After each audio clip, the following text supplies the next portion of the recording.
머릿말. 하나님은 말씀으로 우리에게 임하시며 말씀으로 우리를 인도하십니다. 하나님의 약속도 말씀으로 이루어집니다. 말씀으로 맺는 약속이 언약입니다. 구약과 신약으로 이루어지는 성경은 언약의 책입니다. 구약 곧 옛 언약은 아브라함을 통해 그의 자손 곧 유대인에게 주어졌습니다. 신약 곧 새 언약은 그리스도를 통해 하나님의 자녀 곧 하나님의 교회에 주어졌습니다. 언약은 성경 이해를 위한 핵심 주제이며 기독교 신앙의 핵심입니다. 이 언약을 옛 언약과 새 언약으로 구분하여 이 책은 설명합니다. 이 책은 옛 언약과 새 언약 곧 하나님의 언약을 다룹니다. 이 언약을 단계적으로 다룰 뿐만 아니라 오늘 우리 그리스도인의 입장에서 다룹니다. 우리 하나님의 언약이 우리의 소망이에요. 우리의 능력입니다. 이 책이 우리가 소망과 능력에 이르게 하는데 기여할 수 있기를 기원합니다. 2020년 6월 차례 프롤로그 옛 언약과 새 언약 1. 기독교는 종교인가? 2. 하나님의 이름은 하나님의 계시다. 3. 하나님의 언약은 그리스도 안에서 이루어진다. 4. 여자의 후손이신 그리스도가 사단을 심판하신다. 5. 그리스도의 피는 영혼의 죄를 대속한다. 6. 그리스도인은 약속받은 사람이다. 7. 성전은 하나님의 이름을 두는 곳이다. 8. 그리스도는 영원한 제사장이시다. 9. 하나님이 해와 달을 지으셨다. 10. 성서시대의 절기들. 11. 그리스도인은 기도와 찬양으로 예배드린다. 12. 보혜사 성령이 그리스도를 증언하신다. 13. 신약교회는 예수 이름으로 침례를 준다. 14. 신약교회에는 표적이 따른다. 15. 새 언약은 옛 언약을 대신한다. 16. 신약교회의 원형과 최초의 신약교회. 17. 예수님은 새 언약의 중보자시다. 에필로그 옛 언약과 새 언약.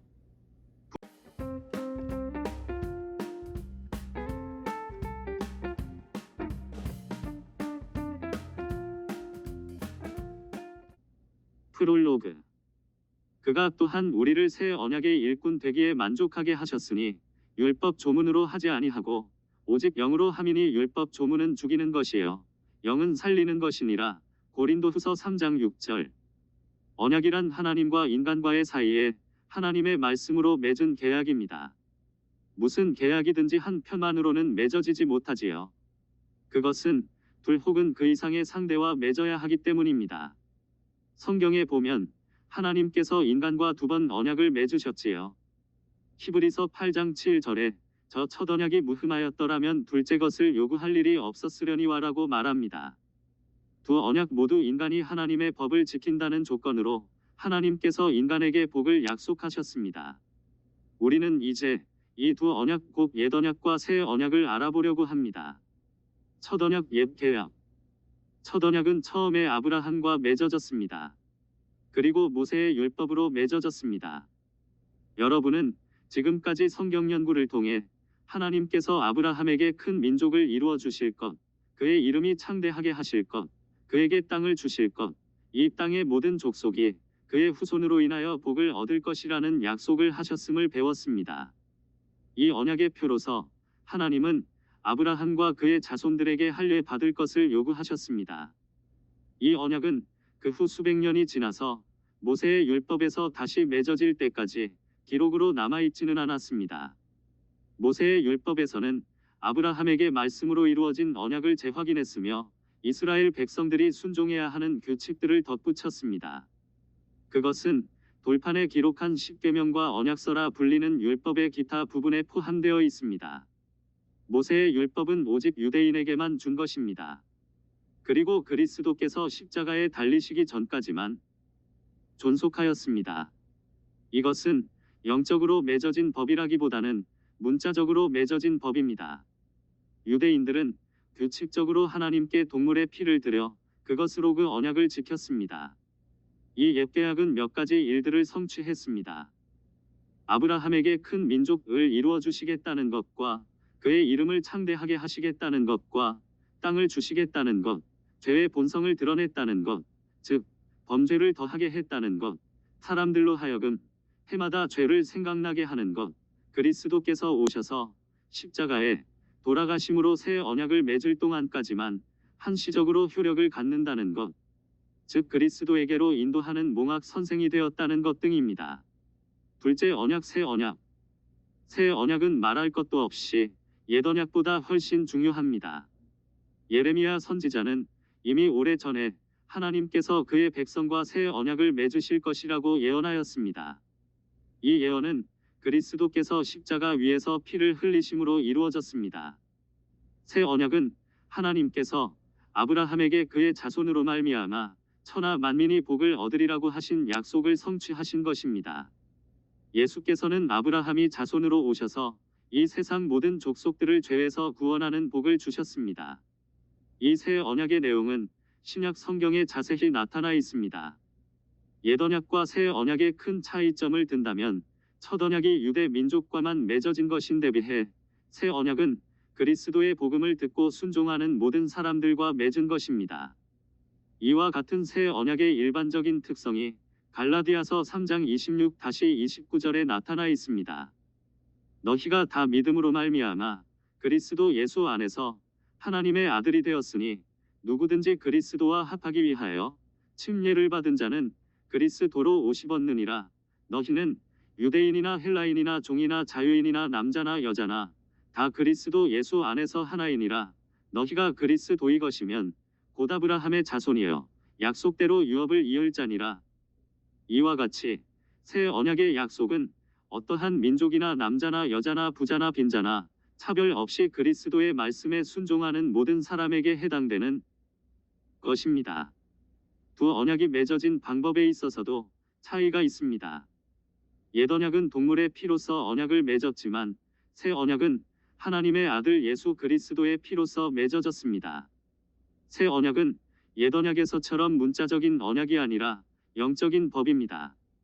이제는 우리가 얽매였던 것에 대하여 죽었으므로 율법에서 벗어났으니 이러므로 우리가 영의 새로운 것으로 섬길 것이에요. 율법 조문에 묵은 것으로 아니할지니라. 로마서 7장 6절. 그가 또한 우리를 새 언약의 일꾼 되기에 만족하게 하셨으니 율법 조문으로 하지 아니하고 오직 영으로 함이니 율법 조문은 죽이는 것이에요. 영은 살리는 것이니라. 고린도후서 3장 6절. 예를 들면 옛 언약에서는 살인하지 말라고 하였으므로 만일 누가 형제를 미워하고 마음속으로 멸시한다 하더라도 죽이지만 않는다면 그는 율법을 어긴 것이 되지 않습니다. 그러나 새 언약에서 예수께서는 형제를 미워하는 자는 살인을 범한 것과 같다고 말씀하십니다. 이와 같이 새 언약에서는 단순히 문자적으로 죽이는 것만 금한 것이 아니라 죽이기 이전의 심리적인 상태에 올바르지 못한 관계부터 금한 것입니다. 결국 쓰여진 문자의 법만 지킬 것이 아니라 그 문자 뒤에 숨어있는 영적인 법을 지킬 것을 요구하셨습니다. 옛 언약은 죄가 무엇인지 그 본성을 드러낼 뿐이지만 새 언약은 죄를 제거한다는 점에서도 차이가 납니다. 즉, 옛 언약에서는 죄가 무엇이라는 것을 가르쳐 주었지만 새 언약에서는 죄 사함 받는 길을 제시하여 주었던 것입니다. 이렇듯 새 언약은 옛 언약과 같이 잠정적인 언약이 아니라 영원한 언약입니다. 옛 언약에서는 죄의 본성을 드러내어 가르쳐 주었지만 영원히 용서받는 길은 제시해 줄 수가 없었습니다. 이 죄 사함을 받는 방법에 대해서 말하는 것은 여기서 다루지 않겠습니다. 새 언약이 옛 언약을 어떻게 대체합니까? 예수께서는 내가 율법이나 선지자나 폐하러 온 줄로 생각지 말라. 폐하러 온 것이 아니요 완전하게 하려 함이로라고 가르치셨습니다. 그의 죽으심을 통해 그리스도는 옛 언약을 성취하셨습니다. 그리하여 율법의 목적이 완성되었으며 그 율법은 새 계약으로 대체가 되었습니다. 다음 성경 말씀을 살펴보십시오. 그 후에 말씀하시기를 보시옵소서. 내가 하나님의 뜻을 행하러 왔나이다 하셨으니 그 첫째 것을 폐하심은 둘째 것을 세우려 하심이라. 히브리서 10장 9절. 그러므로 내 형제들아 너희도 그리스도의 몸으로 말미암아 율법에 대하여 죽임을 당하였으니 이는 다른이 곧 죽은 자 가운데서 살아나신 이에게 가서 우리가 하나님을 위하여 열매를 맺게 하려 함이라. 이제는 우리가 얽매였던 것에 대하여 죽었으므로 율법에서 벗어났으니 이러므로 우리가 영의 새로운 것으로 섬길 것이에요. 율법 조문에 묵은 것으로 아니할지니라. 로마서 7장 4, 6절. 우리를 거스르고 불리하게 하는 법조문으로 쓴 증서를 지우시고 제하여 버리사 십자가에 못 박으시고. 골로새서 2장 14절. 그는 우리의 화평이신지라. 둘로 하나를 만드사 원수 된 것 곧 중간에 막힌 담을 자기 육체로 허시고 법조문으로 된 계명의 율법을 폐하셨으니 이는 이 둘로 자기 안에서 한 새 사람을 지어 화평하게 하시고. 에베소서 2장 14-15절.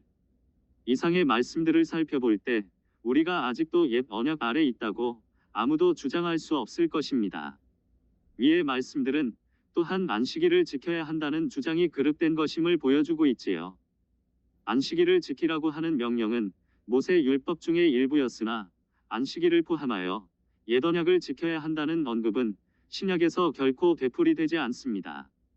우리는 더 이상 동물 희생을 드리거나 안식일을 지켜야 할 의무가 없는 것입니다. 그리스도인들이 예배 드리는 매주 첫날도 안식일이 아닙니다. 그러나 이 날이 예수께서 부활하신 날이기 때문에 우리는 주의 날이라고 부릅니다. 다시 말씀드리면 우리의 구원은 모세의 율법을 지킴으로 받는 것이 아닙니다. 어떤 사람들은 이렇게 묻습니다. 십자가에 달렸던 강도는 침례를 받지 않고도 구원을 얻지 않았는가? 그 강도가 침례를 받았는지 우리가 알지 못하지만 예수께서는 그에게 이렇게 말씀하셨습니다. 오늘 내가 나와 함께 낙원에 있으리라. 누가복음 23장 43절. 그는 이 약속을 옛 언약이 아직 유효한 때 그가 죽기 전에 하셨습니다. 유언은 그 사람이 죽은 후에야 유효한즉 유언한 자가 살아있는 동안에는 효력이 없느니라. 히브리서 9장 17절.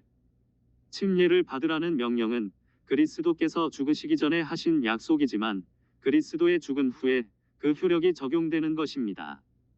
새 언약은 하나님이 오늘날 우리에게 적용하시는 영원한 언약입니다. 그러므로 우리가 하나님께 순종하면 그는 우리에게 하늘나라에 마련한 영원한 집에 살게 하실 것이지요. 복음을 통해 어떻게 하나님께서 이 언약을 성취하셨는지를 이제부터 알아보겠습니다.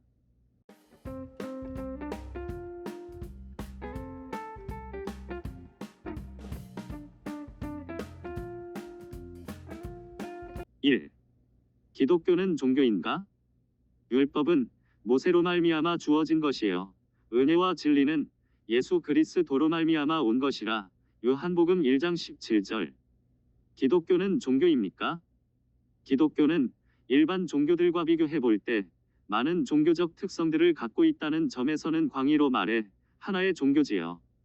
기독교는 다른 종교들처럼 신성한 장소, 신성한 인물, 신성한 행습, 신성한 시간을 가지고 있다는 점에서는 분명 하나의 종교입니다. 이스라엘 민족의 바벨론 포로기 이전의 모세의 종교 초기 유대교, 포로기 이후의 에스라의 종교 후기, 유대교, 현 유대교에 이어 초대교회 이후의 바울의 종교라는 점에서 기독교는 분명히 종교입니다. 그러나 예수 그리스도의 교회로서의 예수교회는 결코 종교가 아닙니다. 예수 그리스도의 산 몸으로서 예수교회는 성소나 성직자나 성례나 성일이 없이 성령으로 시작되었고 예수교회는 장차 그리스도의 신부로서 영생할 것이라는 점에서는 종교가 아닙니다. 기독교는 율법을 따르는 구약교회가 아니라 진리를 따르는 신약교회입니다. 율법과 구약교회. 모세에게 신의 산에서 율법을 준 자가 누구입니까? 그런즉 율법은 무엇이냐 번법함으로 더하여진 것이라 천사들을 통하여 한 중보자의 손으로 베푸신 것인데 약속하신 자손이 오시기까지 있을 것이라. 갈라디아서 3장 19절. 구약 때 하나님을 본 사람이 있지만 그는 하나님을 본 것이 아니고 하나님의 천사를 본 것입니다.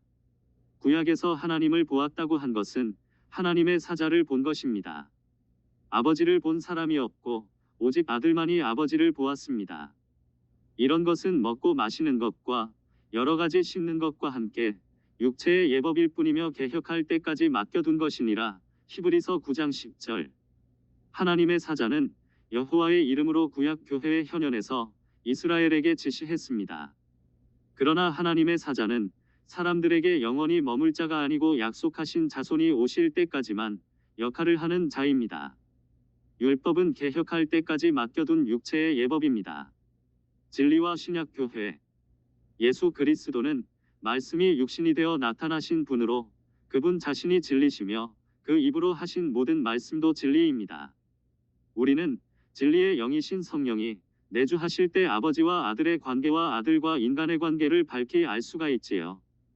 성령은 인간이 진리를 소유하도록 보내주신 하나님의 영이시므로 오직 예수를 변호하시고 증언하실 뿐 세상은 알지도 못하고 받지도 못하지요.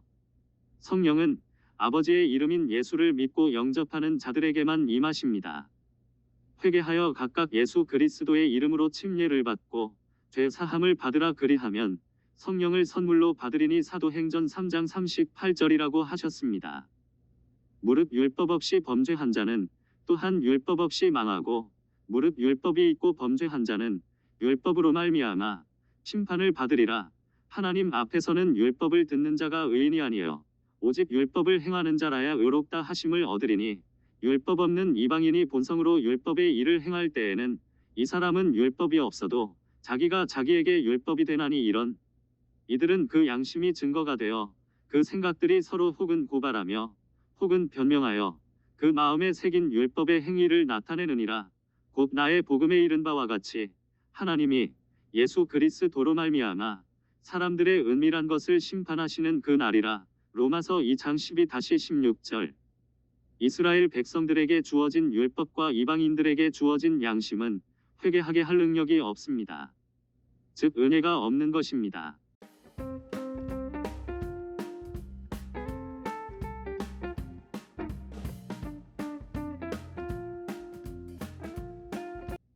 이 하나님의 이름은 하나님의 계시다.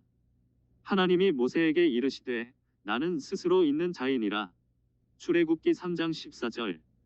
왜 하나님의 이름을 연구하지요? 그 신학적 의미가 무엇입니까? 이름은 기본적으로 그 이름을 갖고 있는 존재를 밝힐 뿐만 아니라 다른 존재와 구별하는 역할을 합니다.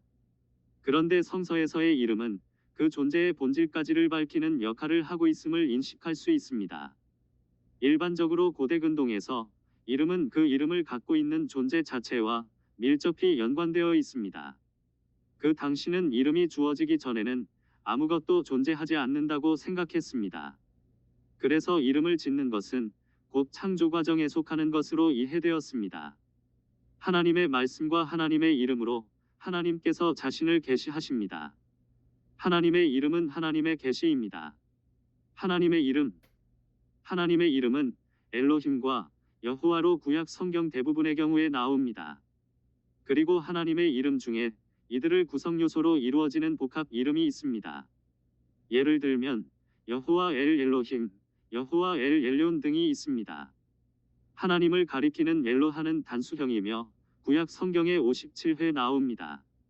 이 이름은 일반적인 신을 언급하기도 하지만 대부분 이스라엘의 하나님을 가리킵니다. 복수형인 엘로힘은 2600여 회 사용되며 대부분의 경우에 이스라엘의 하나님을 가리키지만 이방신을 가리키기도 합니다. 뿐만 아니라 신적인 힘을 가진 사람이나 물건을 엘로힘에 비유하기도 합니다.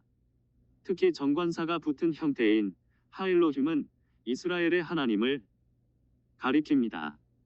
본래 히브리어 문자는 자음만을 사용하는데 한국어 성경에서 이스라엘의 하나님의 고유 이름인 여호와는 요드해 바브해에서 왔습니다. 이 이름은 이해하기 매우 어려운 하나님의 이름이기도 합니다. 이 이름은 왕국 시대에는 일정한 발음으로 불리웠을 것으로 추정되며 기원전 6세기 라기스 서신에도 등장합니다. 그러나 이후로 요드해, 바브해에 대한 정확한 발음을 잃어버렸습니다. 이후 아마도 기원전 3세기에는 요드해, 바브해에 대한 원래 발음 대신에 아도나이로 불리고 있었을 것입니다. 이러한 사실은 요드해, 바브해가 70인여 개 큐리오스로 번역된 점으로 추정할 수 있습니다. 초기 그리스 저자들은 요드해 바브해를 예흐웨라고 발음하였습니다. 다시 말해 요드해 바브해의 모음부호를 붙이면서 아도나이의 모음을 붙였습니다. 그래서 첫 히브리어 첫 자음 요에 아도나이의 첫 모음 쇠발을 붙였습니다. 이러한 전통을 따라 기독교 개혁 시대의 루터가 예호바로 만들었습니다. 이런 과정을 거쳐 한국어 성경에서 여호와라는 하나님의 이름이 불리게 되었습니다. 한편 유대인들은 요드해, 바브해에 아도나이의 모음부호를 붙여 발음하지 않고 요드해 바브해가 나오는 본문을 단지 히브리어로 하셈 곧 그 이름이라 읽습니다.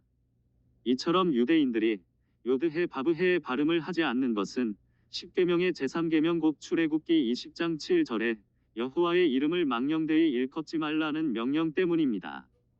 72력이나 불가타의 번역 전통을 따라 많은 역본들이 요드해 바브해를 단지 줄을 뜻하는 용어로 번역합니다. 킹제임스역에서는 로드 곧 처음 철자를 큰 대문자 캐피털 레터로 쓰고 나머지 철자는 작은 대문자 스몰 캐피털 레터로 씁니다. 이처럼 요드해 바브해의 정확한 발음에 대하여 알지 못하기에 그 어원과 어휘에 대하여 학자들의 주장이 차이가 있습니다. 그런데 구약 성경에서 그 이름의 발음과 관련하여 고려할 몇몇 구절이 있습니다. 출애굽기 15장 2절의 시적인 표현에서는 야가 나옵니다.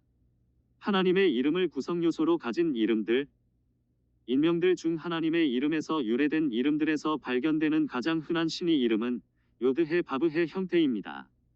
그 완전 형태인 요드해 바브해로는 결코 나타나지 않지만 시적인 표현으로 약칭이 1회 나오고 이 밖에 여러 가지 표준화된 약칭들이 있지요. 이 하나님의 이름은 약어로 지명과 신명에 두루 사용됩니다. 우리야, 여호와는 빛이시다. 여호나단 여호와께서 자식을 주셨다. 이스마엘 하나님이 들으신다. 이러한 이름 연구를 통해 이름 소유자들 또는 그 부모들의 신앙에 대한 정보를 얻을 수 있습니다.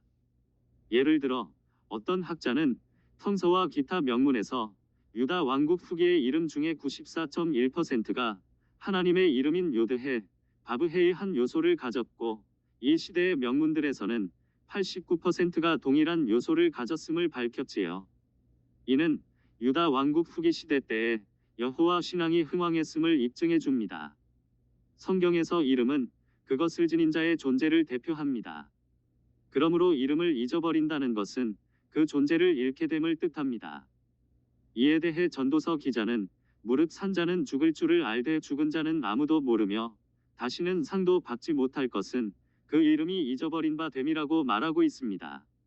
그래서 아름다운 이름은 보배로운 기름보다 낫습니다. 하나님의 이름을 힘써 알아야 합니다.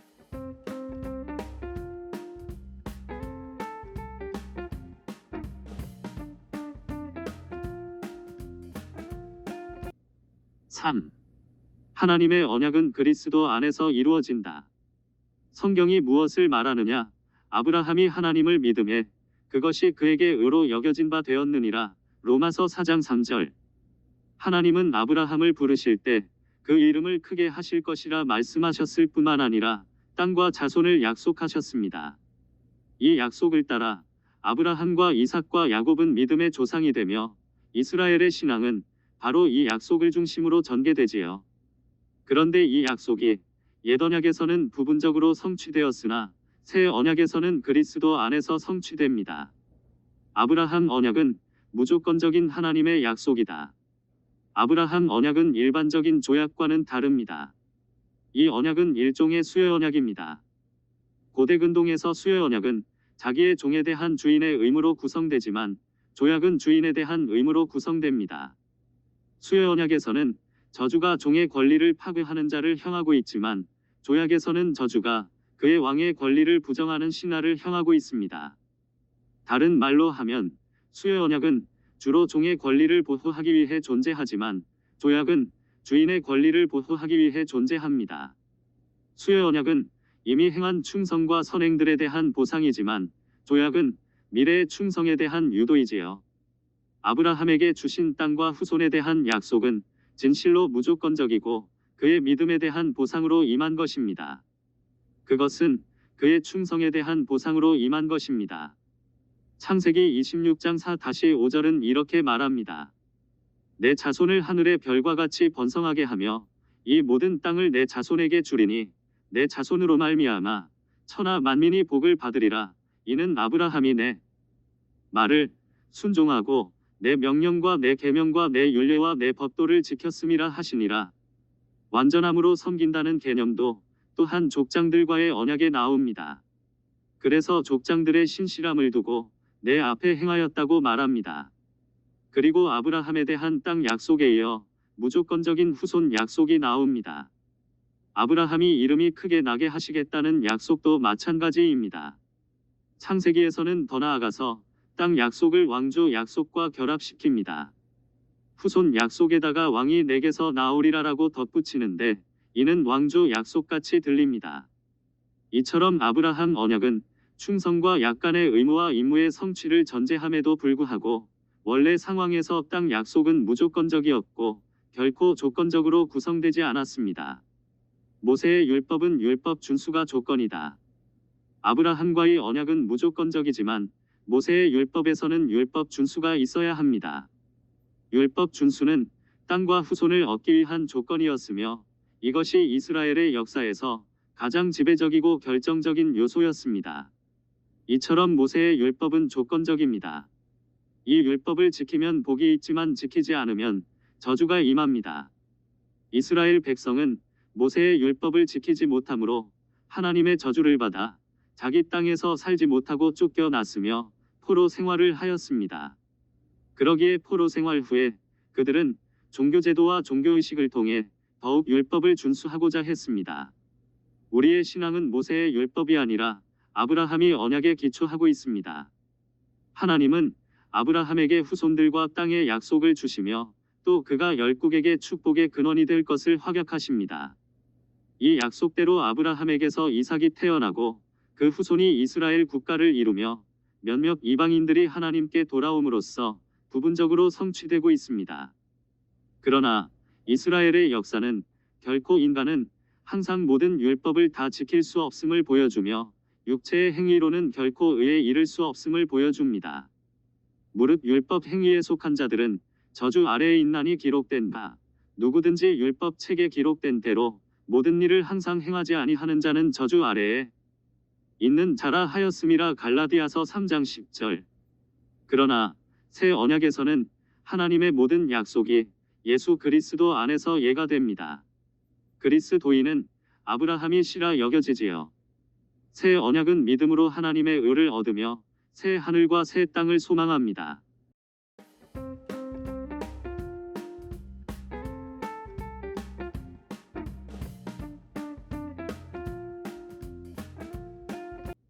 사.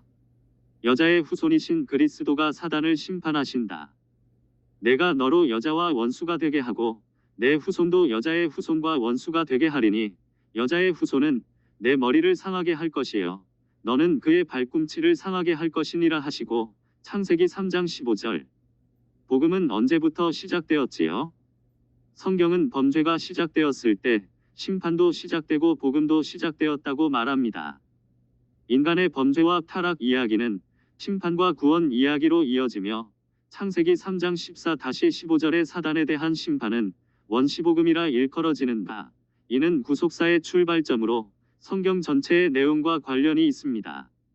여자의 후손은 그리스도이시다. 하나님께서 아들을 만유의 후사로 세우시고 아들을 위해 하늘을 지으셨습니다. 하나님의 아들이 만유 안에 임하실 때에는 죄 없이 여자의 후손으로 임하십니다. 하나님의 아들이 인자가 되심은 천사보다 잠깐 못한 몸으로 오신 것입니다. 그는 하나님과 동등됨을 취하지 않으시고 자신을 낮추셨습니다. 그는 종의 형체를 가지셨습니다. 그리고 그가 하늘을 상속받아 하늘에 들어가실 때에도 인자로 들어가실 것입니다. 하나님께서 인간을 종으로 삼으셨습니다. 인간은 하나님의 아들이 세상에 강림하실 때 필요한 길목으로 창조된 존재입니다. 하나님의 아들이 자신을 낮추셔서 종의 형체로 오시기 위하여 자신의 모양으로 지으신 것이 인간입니다. 그러므로 인간은 본래 하나님의 종의 모델이요 또한 하늘의 종인 천사보다도 더 못하지요. 천사는 하늘에서 심부름하는 자요 인간은 우주에서 태어나서 천사보다 잠깐 동안 못하고 육체가 있어 죽음을 맛보아야 합니다. 하나님의 아들이 인자가 되심은 이러한 죽음을 경험하시려는 것입니다. 그러나 그의 죽음은 형벌의 죽음입니다. 형벌로 인하여 죽는 것은 자연 수명을 다하며 죽는 것보다 더 비참하고 낮은 수준의 죽음입니다. 사람의 영은 분리됩니다. 그러나 그 영은 하나입니다. 이는 마치 나무에 수많은 가지가 달려 있으나 궁극적으로 하나인 것과 같이 모든 인류는 아담으로부터 영이 분리되었으나 모든 영은 아담 한 영밖에 없습니다. 이는 하나님께서 경건한 자손을 얻고자 오직 한 영만을 지으셨기 때문입니다. 여자의 후손은 사단을 심판하신다. 사단에게 하나님은 여인의 후손은 내 머리를 상하게 할 것이라고 하셨습니다. 이는 여인의 후손인 예수 그리스도께서 사단의 권세를 무너뜨린다는 말입니다. 여자의 후손은 사단의 머리를 상하게 할 것이고 사단은 여자의 후손의 발꿈치를 상하게 할 것이라 하셨습니다. 발꿈치를 상하게 한다는 말씀은 예수를 십자가에 못 박음으로써 이루어졌습니다. 그리고 여인의 후손은 사단의 머리를 상하게 할 것이라 하신 말씀대로 사단은 완전히 종말에 이르렀습니다. 창세기 3장 14-15절은 원시복음 프로토에반젤리즈 곧 구원의 복음에 대한 최초의 선포로 알려져 있습니다. 여호와 하나님이 뱀에게 이르시되 내가 이렇게 하였으니 내가 모든 가축과 들의 모든 짐승보다 더욱 저주를 받아 배로 다니고 살아있는 동안 흙을 먹을지니라. 내가 너로 여자와 원수가 되게 하고 내 후손도 여자의 후손과 원수가 되게 하리니 여자의 후손은 내 머리를 상하게 할 것이요 너는 그의 발꿈치를 상하게 할 것이니라 하시고 여기에는 그리스도에 대한 오랜 소망이 담겨 있습니다. 이 구절과 연관하여 우리는 로마서 16장 20절 평강의 하나님께서 속히 사단을 너희 발 아래서 상하게 하시리라를 기억합니다. 그리고 예수 그리스도께서 십자가에서 사단을 심판하셨다는 것이 신약 전체의 증언입니다.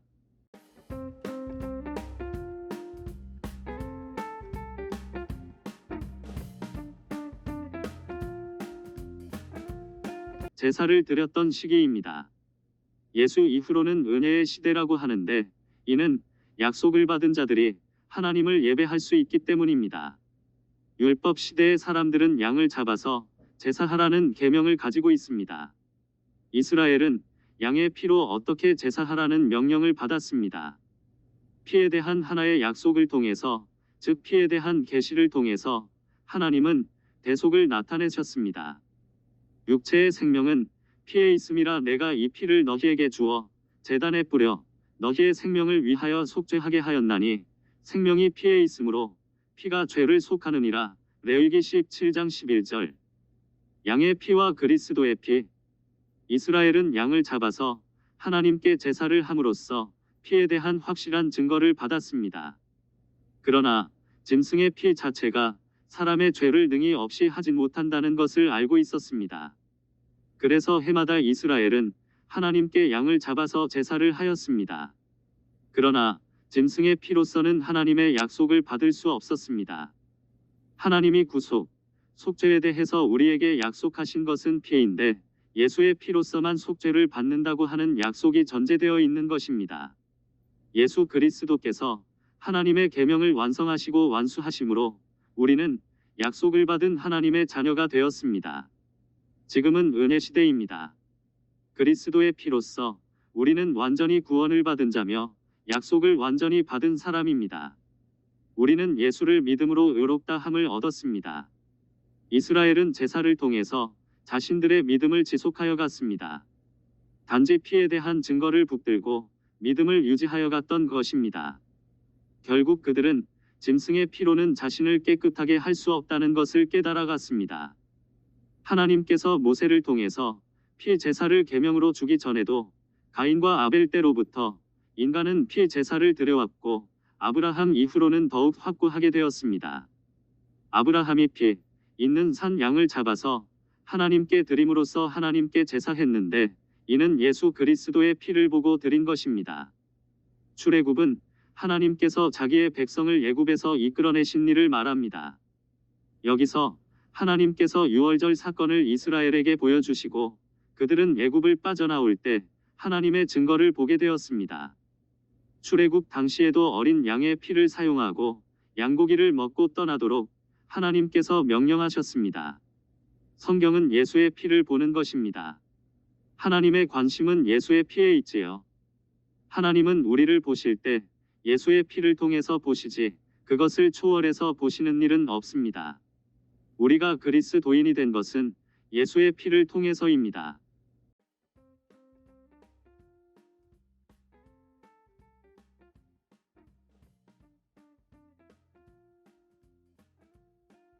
(6) 그리스도인은 약속받은 사람이다. 이 사람들은 다 믿음으로 말미암아 증거를 받았으나 약속된 것을 받지 못하였으니 이는 하나님이 우리를 위하여 더 좋은 것을 예비하셨은즉 우리가 아니면 그들로 온전함을 이루지 못하게 하려 하심이라. 히브리서 11장 39-40절. 과거에는 짐승의 피로 제사를 드렸습니다. 짐승은 영적 존재가 아니므로 짐승의 피가 사람의 죄를 사하지 못합니다. 제사 시대와 율법 시대에는 믿음만 살아있는 것이고 은혜 시대의 사람은 믿음도 살았고 영도 살았습니다. 예수 그리스도의 생명으로 산 것이지요. 모세의 율법과 증거.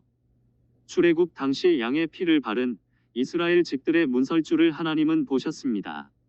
어린 양의 피가 문설주에 발린 집은 죽음을 면하였습니다. 하나님께서 피를 보시고 그 집을 넘어가셨기 때문입니다. 출애굽은 하나님께서 자기의 백성을 애굽에서 이끌어내신 일을 말합니다. 출애굽 당시에도 어린 양의 피를 사용하고 양고기를 먹고 떠나도록 하나님께서 명령하셨습니다. 여기서 하나님은 유월절 사건을 이스라엘에게 보여주시고 그들이 애굽을 빠져나올 때 하나님의 증거를 보게 하셨습니다. 성경은 예수의 피를 보는 것입니다.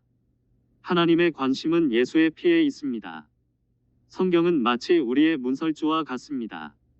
하나님은 우리를 보실 때 성경의 말씀대로 보시지 성경을 초월해서 보시는 일은 없습니다. 우리가 그리스도인이 된 것은 성경을 통해서입니다. 이스라엘은 모세 때부터 계명을 받은 대로 피 제사를 드렸습니다. 하나님께서 계명을 주셔서 계명대로 제사를 하게 되었고 그렇게 제사한 것은 하나님께 상달되었습니다. 다시 말하면 하나님께 증거를 받은 것입니다. 그러나 이스라엘의 죄가 사하여진 것은 아닙니다. 그들은 믿음은 살아 있어도 영은 죽은 자들이었습니다. 예수 그리스도와 약속. 예수 그리스도께서 하나님의 계명을 완성하심으로 우리는 약속을 받은 하나님의 자녀가 되었습니다. 지금은 그리스도의 피로써 우리가 완전히 구원을 받았습니다. 우리는 예수를 믿음으로 의롭다 함을 얻은 사람입니다. 증거를 보고 제사하는 사람들은 믿음만 살아있는 것입니다. 이들은 죽었으나 믿음만은 살아있습니다. 예수 이전의 사람들은 믿음만 살아있습니다. 주님은 믿는 자는 죽어도 살겠고라고 하셨는데 이는 영이 죽었어도 예수께서 피를 흘리시는 순간 이들의 믿음이 온전하게 된다는 것입니다. 그러나 예수 이후의 사람들은 구원을 받았습니다. 곧 구원을 받으리라는 약속을 받은 사람들인 것입니다.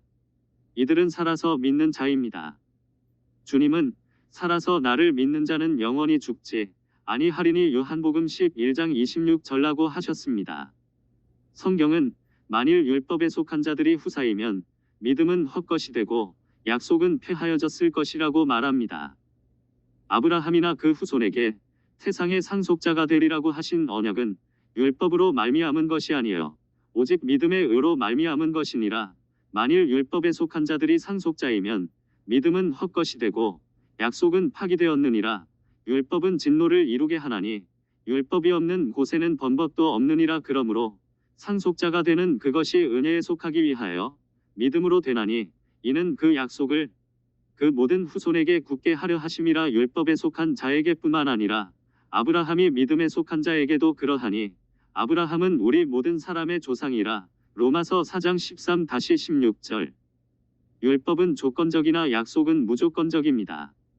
그리스도인의 믿음은 아브라함에게 하나님이 약속하시자 이를 아브라함이 믿어 의롭다 함을 얻은 것 같이 불가능 중에 하나님을 믿는 것입니다. 하나님은 죽은 자를 살리시며 없는 것을 있는 것 같이 부르시는 분이심을 믿는 것입니다. 그리스도인은 하나님께서 약속하신 바를 또한 능히 이루실 줄을 확신하는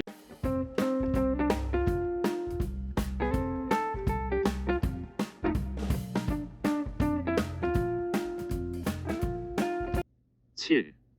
성전은 하나님의 이름을 두는 곳이다. 주께서 전에 말씀하시기를 내 이름이 거기 있으리라 하신 곳 이 성전을 향하여 주의 눈이 주야로 보시오며 주의 종이 이곳을 향하여 비는 기도를 들으시옵소서. 열왕기상 8장 29절. 신성한 장소로서의 성전은 하나님의 이름을 두는 곳입니다. 아브라함, 이삭, 야곱 등은 특정한 곳에 단을 쌓았으며 모세는 광야로 나가 하나님께 예배를 드리겠다고 하였지요. 광야에서 하나님은 성막을 만들게 하셨으며 그 이름을 그곳에 두신다고 하셨습니다. 다윗이 처음 성전 건축을 계획하고 솔로몬이 실제적으로 완성했습니다. 솔로몬은 통치 4년부터 성전 건축을 하여 11년에 완성했습니다. 예루살렘 성전은 국가적인 성소, 종교적인 중심지였기 때문에 그 운명은 나라의 정치, 종교사와 관련되어 있습니다. 그 성전은 바벨론 포로기까지 400년 이상을 지속하였습니다. 그러나 그 구조는 변화된 것이 없고 건물들만 약간의 변화가 있었습니다. 그러나 바벨론 왕 느부갓네살에 의해 무너졌습니다. 기원전 538년 페르시아 왕 고레스는 유대인들에게 예루살렘으로 귀환하고 왕실 기금으로 그곳에서 성전을 짓도록 조서를 내렸습니다. 그는 또한 느부갓네살 왕이 노획물로 가져갔던 금은 기구들을 되돌려 주었습니다. 바벨론 포로에서 첫 기환자들은 세스바살의 지도하에 옛 성전 자리에 제단을 세우고 성전 건축을 시작했습니다. 그리고 스룹바벨의 지도하에 기원전 515년에 완성되었습니다. 그러나 이 성전은 그리스도의 예언대로 서기 70년에 로마에 의해 멸망했습니다. 하나님이 택하신 예루살렘과 성전, 스스로 이스라엘을 자기 백성으로 선택하시고 하나님은 백성들과 함께 살고자 하셨습니다. 성경은 하나님께서 한 곳을 선택하시고 그의 이름을 그 곳에 두시며 그 곳에 거하실 것이라고 합니다. 이 장소는 후기에 와서 예루살렘과 그 곳의 성전으로 고정되었습니다. 하나님께서 예루살렘 성전에 자신의 이름을 두겠다는 사상은 이스라엘이 위기에 처했을 때 하나님이 자기의 성전을 거처로 선택하셨다는 가시적인 표시였습니다. 하나님의 이름과 성전. 광야 시대 회막에서 하나님의 임재의 징표는 구름이었습니다. 하나님께서 성전에 임재하신다는 신앙은 그 곳에서 예배가 거행되고 신앙인들의 경건한 예식들이 이루어졌기 때문입니다. 역사적인 흐름에 의해 하나님이 성전 안에만 거주하시거나 임재하시는 것은 아닙니다. 성전에 머무르는 것은 하나님의 이름입니다. 성전은 왕궁과 그 부속 건물들을 모두 포함하는 주요 건축물 가운데 하나입니다. 성전은 사적인 장소가 아니라 국가의 성소인 왕국 성전이었습니다. 다윗이 법궤를 예루살렘으로 가져온 것은 모든 지파를 위한 예배의 중앙화를 위한 것이었습니다. 그는 하나님께서 머무시는 성전을 드리고자 했습니다. 성전과 왕궁이 나란히 서 있다는 것과 여호와가 백성을 통치하면서 선택받은 왕과 나란히 한다는 것은 이스라엘의 신정주의 이념을 의미하였습니다. 지상의 성전은 하늘 성소의 모형입니다. 하나님께서 성전에 이름을 두십니다. 신약 시대에 예수께서는 자신의 몸을 성전이라 하셨으며 더 나아가 예수 이름을 믿는 성도들의 모임인 교회가 그리스도의 몸이요 하나님의 성전입니다.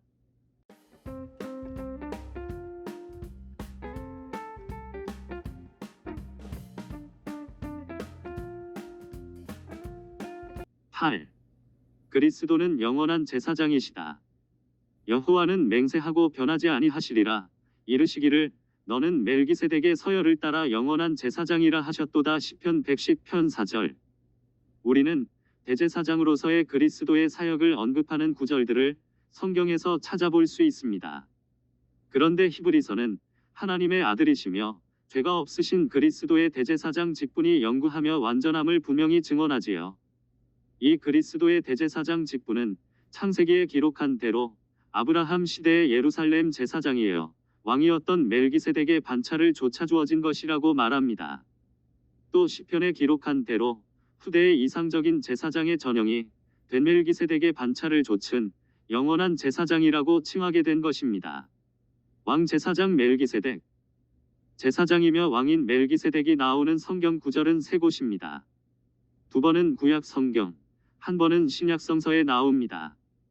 첫 번째는 창세기 14장 18-20절, 두 번째는 시편 110편 4절, 세 번째는 히브리서 5장 6-11절과 6장 20절 7장 28절입니다. 역사적으로 이스라엘의 출애굽 전에 멜기세덱은 예루살렘의 왕이었던 것으로 보입니다. 그는 창세기에서 아브라함이 그돌라오멜과 그와 함께 한 왕들을 파하고 돌아오자 떡과 포도주를 가지고 나와 천지의 주제이시여 지극히 높으신 하나님 여호와의 이름으로 그를 축복하며 그에게서 11조를 받습니다. 시편에서 그는 전형적인 제사장으로서 다윗 계열의 왕이 그를 계승하여 제사장 직분을 위임받는 것으로 묘사되고 있습니다.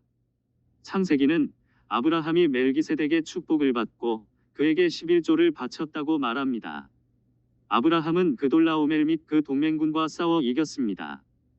승전한 아브라함을 만나 멜기세덱은 축복하였고 아브라함에게서 전리품의 11조를 받았습니다. 한편 소도명은 개선하는 아브라함을 맞아 호의를 베풀려 하지만 아브라함은 이를 거절합니다. 여기서 멜기세덱은 누구입니까?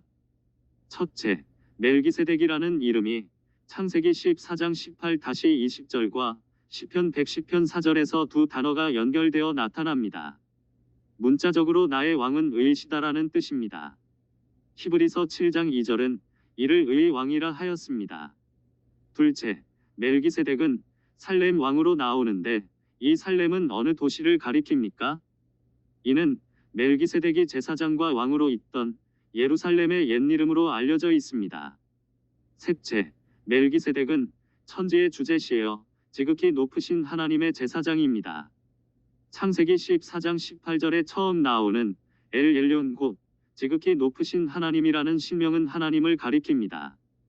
이처럼 멜기세덱은 후에 이스라엘의 수도가 될 예루살렘에서 재정일치제도의 제사장 왕으로 묘사되고 있습니다.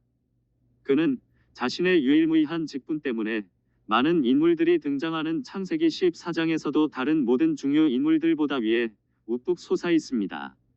멜기세덱의 반차를 따르시는 대제사장. 시편 110편 4절은 멜기세덱의 반차를 따르는 영원한 제사장에 대해 말합니다. 여호와는 맹세하고 변하지 아니하시리라 이르시기를 너는 멜기세덱의 서열을 따라 영원한 제사장이라 하셨도다. 시편 110편 4절. 시편에서 멜기세덱은 제사장 왕으로서 다윗계의 메시아와 결부되어 있습니다. 멜기세덱은 다윗계의 왕으로 나타납니다. 그 왕은 동시에 여호와의 양자이기도 하며 기름 부음 받은 왕이기도 합니다. 그 다윗의 아들은 의와 평강을 확립시킵니다. 이상적 제사장으로서 그는 이스라엘의 예배를 주도하고 자기 백성과 하나님 사이를 중재합니다. 이 제사장 직분은 영원하기 때문에 아론의 반차를 초월합니다. 이와 같이 시편에서 하나님은 맹세로 다윗계의 한 왕을 멜기세덱의 서열을 따른 영원한 제사장으로 기꺼이 인정하고 있습니다. 다윗은 시편 110편 1절에서 그를 주라고 부름으로써 그 자신보다 더 위대한 분을 염두에 두고 있었음을 분명히 합니다. 그리고 이는 다윗의 후손이자 하나님의 아들이신 주 예수 그리스도를 가리킵니다.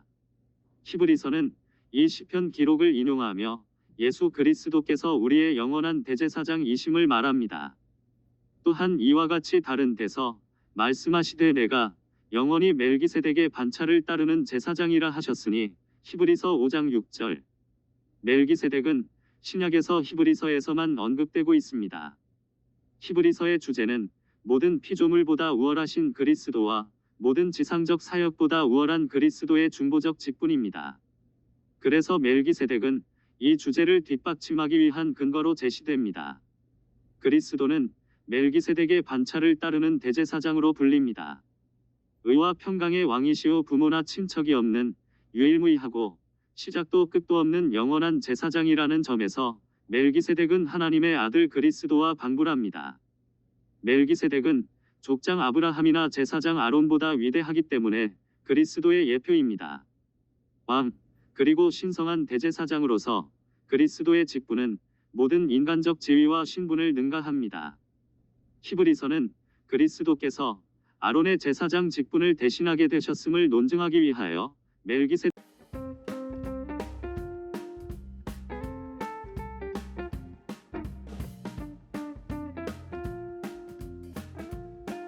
9. 하나님이 해와 달을 지으셨다.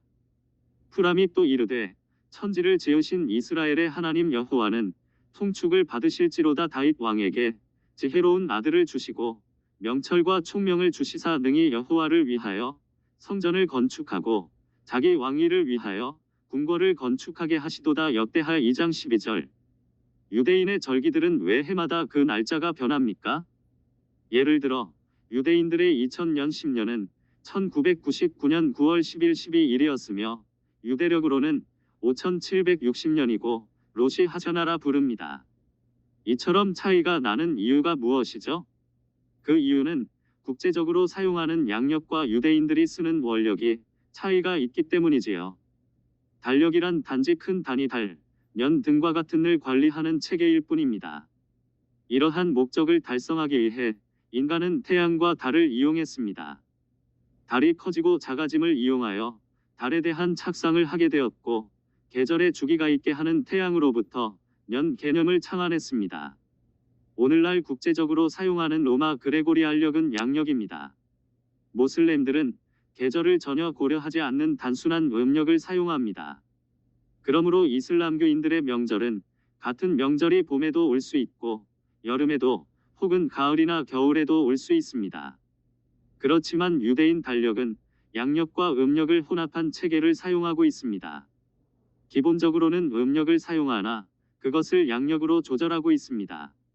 그 이유는 유대인들의 명절을 계절과 조화시키기 위함입니다.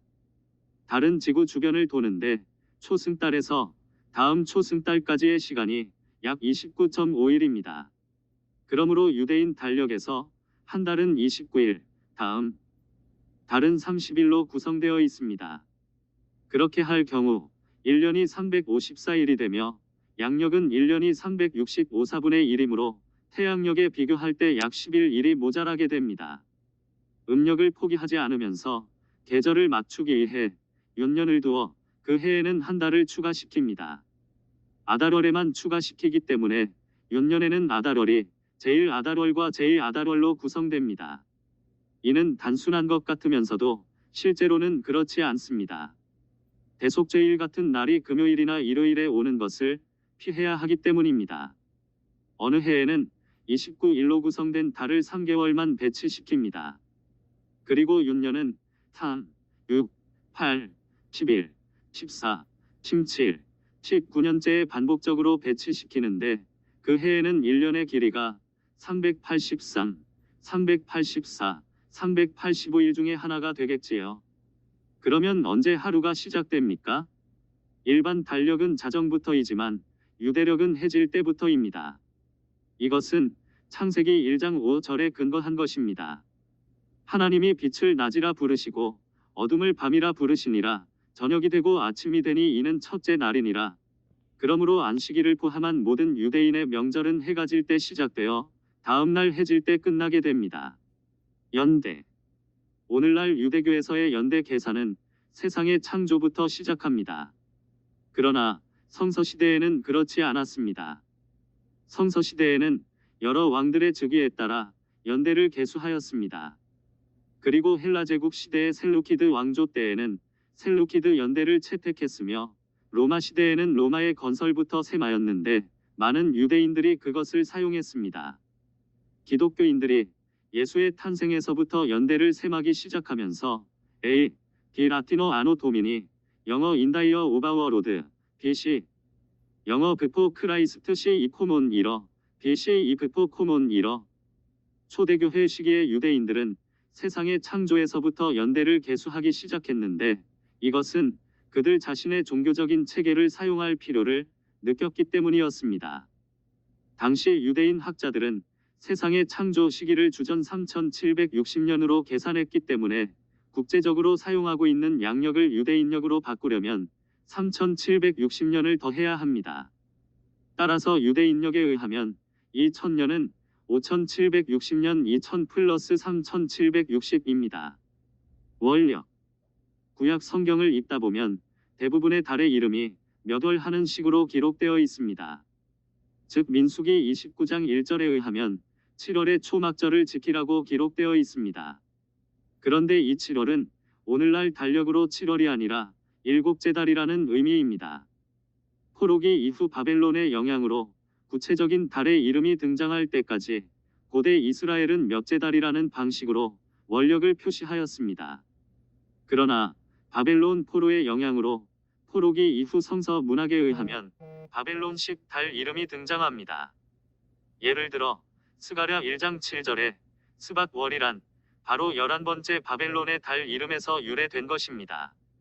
이러한 경우는 스가랴 7장 1절의 기슬의 월 9번째 달, 에스더 3장 13절의 아달 월 12번째 달 등에서 찾아볼 수 있습니다. 고대 이스라엘의 달력은 아시리아와 바빌로니아의 달력에서 유래되었습니다. 고대 히브리인과 메소포타미아인들의 월 이름은 다음과 같습니다. 포로기 이후 유대교에서는 초승달을 관측하여 다음 달이 시작됨을 발표하는 것이 예루살렘의 고등법원인 산헤드린의 의무였습니다. 예루살렘 주변의 산 꼭대기마다 신호를 위한 화롯불이 준비되었는데 신호를 박자마자 그 불은 켜졌고 정상에서 정상으로 전달되었습니다. 그러나 예루살렘 이외의 지방은 전달자들이 도착되기 전에 축제 기간이 찾아와 축제일이 부정확했습니다. 이런 배경에서 서기 4세기 산헤드린의 마지막 의장 힐렐 2세의 주도로 오늘날 유대교 달력이 제정되었습니다. 양력과 음력. 어느 나라, 어느 시대나 원력은 농사와 밀접한 관련을 맺고 있습니다. 이는 히브리인들이 고대에 사용하던 계절에서 발견된 농사력에도 나타납니다. 고대 근동에서는 태음력과 태양력 사이의 10일간의 차이를 해결하기 위하여 윤달을 첨가하였습니다. 일반적으로 윤달은 엘룰월과 아달월에 지켜집니다. 악수르 제국에서 윤달은 오늘날과 같이 일정한 기간마다 첨가되는 것이 아니라 왕이 천체관 측자들과 상의하여 엘룰월이나 아달월에 한 달을 더 첨가합니다. 이렇게 윤달로 첨가된 달은 제1엘룰월 혹은 제2아달월이라고 불렸습니다. 그러나 구약 성경의 기록에는 월력, 구약 성경을 읽다 보면 대부분의 달의 이름이 몇 월 하는 식으로 기록되어 있습니다. 즉 민수기 29장 1절에 의하면 7월의 초막절을 지키라고 기록되어 있습니다.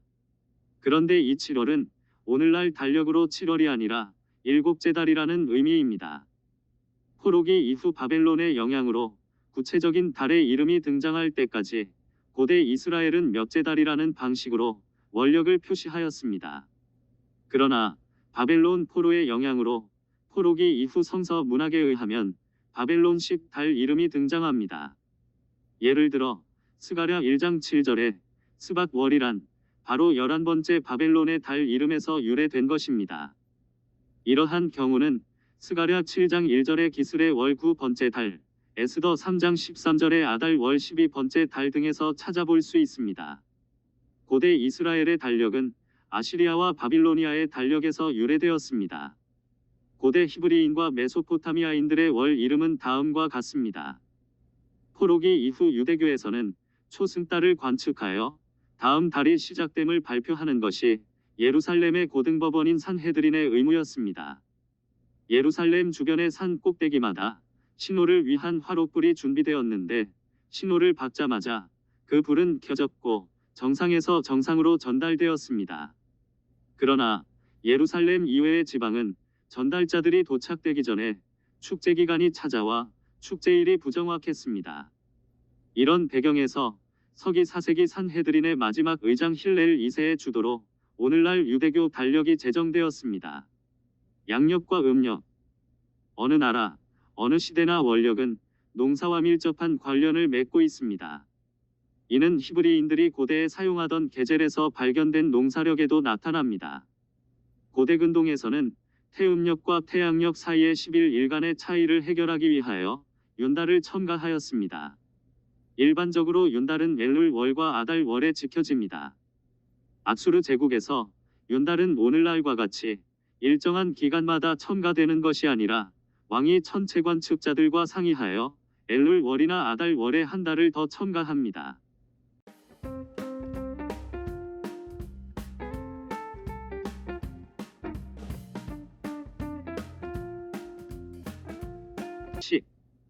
성서시대의 절기들. 모세의 명령을 따라 매일의 일과대로 안식일과 초하루와 정한 절기 곧 1년의 새 절기 무교절과 칠칠절과 초막절에 드렸더라. 역대하 8장 13절. 성서에 나오는 절기들은 여호와 신앙을 이해하는데 매우 중요합니다. 이 절기들은 제2성전기와 후기 유대교를 거쳐 기독교에 지대한 영향을 끼쳤으며 서기 70년의 성전 파괴 이후 유대교에서 성전 제사는 이루어지지 않고 있으나 여러 절기들을 오늘날까지 지켜왔습니다. 절기를 의미하는 히브리어 단어는 모에드가 일반적이며 그 문자적인 의미는 정한 때 혹은 정한 곳입니다.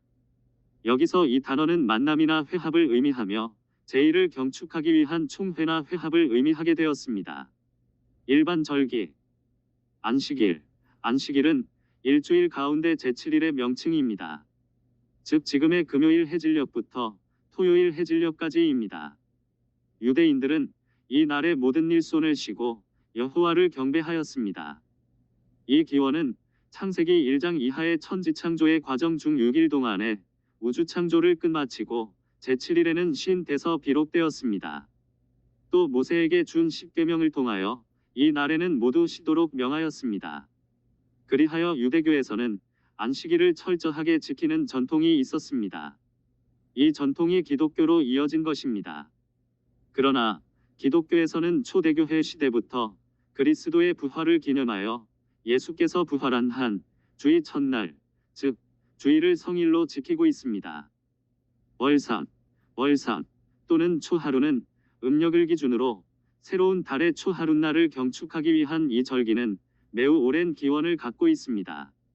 월삭은 안식일과 기타 다른 절기들과 함께 언급되고 있습니다. 안식일처럼 월삭은 휴식의 날이었습니다. 연중 3대 절기. 이 절기들에는 모에드가 아니라 학이라는 단어를 사용하며 순례가 동반되는 이스라엘의 연례적인 3대 절기 또는 축제를 가리키는 데 사용됩니다. 그 어근은 춤추다, 주의를 돌다 등을 의미합니다. 유월절. 이는 출애굽을 기념하는 절기입니다. 누룩이 들어가지 않고 만든 마짜라는 무교병으로 일주일간의 양식을 삼고 세데르 만찬에서는 넉 잔의 포도주를 음미하고 아피코만 찾기 놀이를 즐기기도 하며 하메츠 태우기와 매매 행위를 볼 수 있는 절기입니다. 세데르 만찬 식탁에는 6가지 종류의 음식을 준비합니다. 일 삶은 계란은 유월절 희생제물을 상징하고 이 구운 뼈는 유월절 양을 상징하고 탐상추는 고통스러웠던 이집트 노예 시절을 상징하고 타사과, 땅콩, 아몬드, 그리고 포도주를 섞어서 만든 하루 세트는 벽돌 굽던 강제 노역을 상징하고 파슬리를 소금물에 찍어 먹는 카르파스는 유월절 저녁의 숭고함을 상기하는 의식입니다. 그리고 마지막으로 소금물은 애굽에서 조상들이 흘렸던 눈물을 의미하는 것으로 이해하는 관습이 지켜지고 있습니다. 신약 시대의 유대력에 의하면 유월절은 중요한 절기였고 이때 이후로 계속해서 중요한 절기였던 것으로 보입니다. 77절.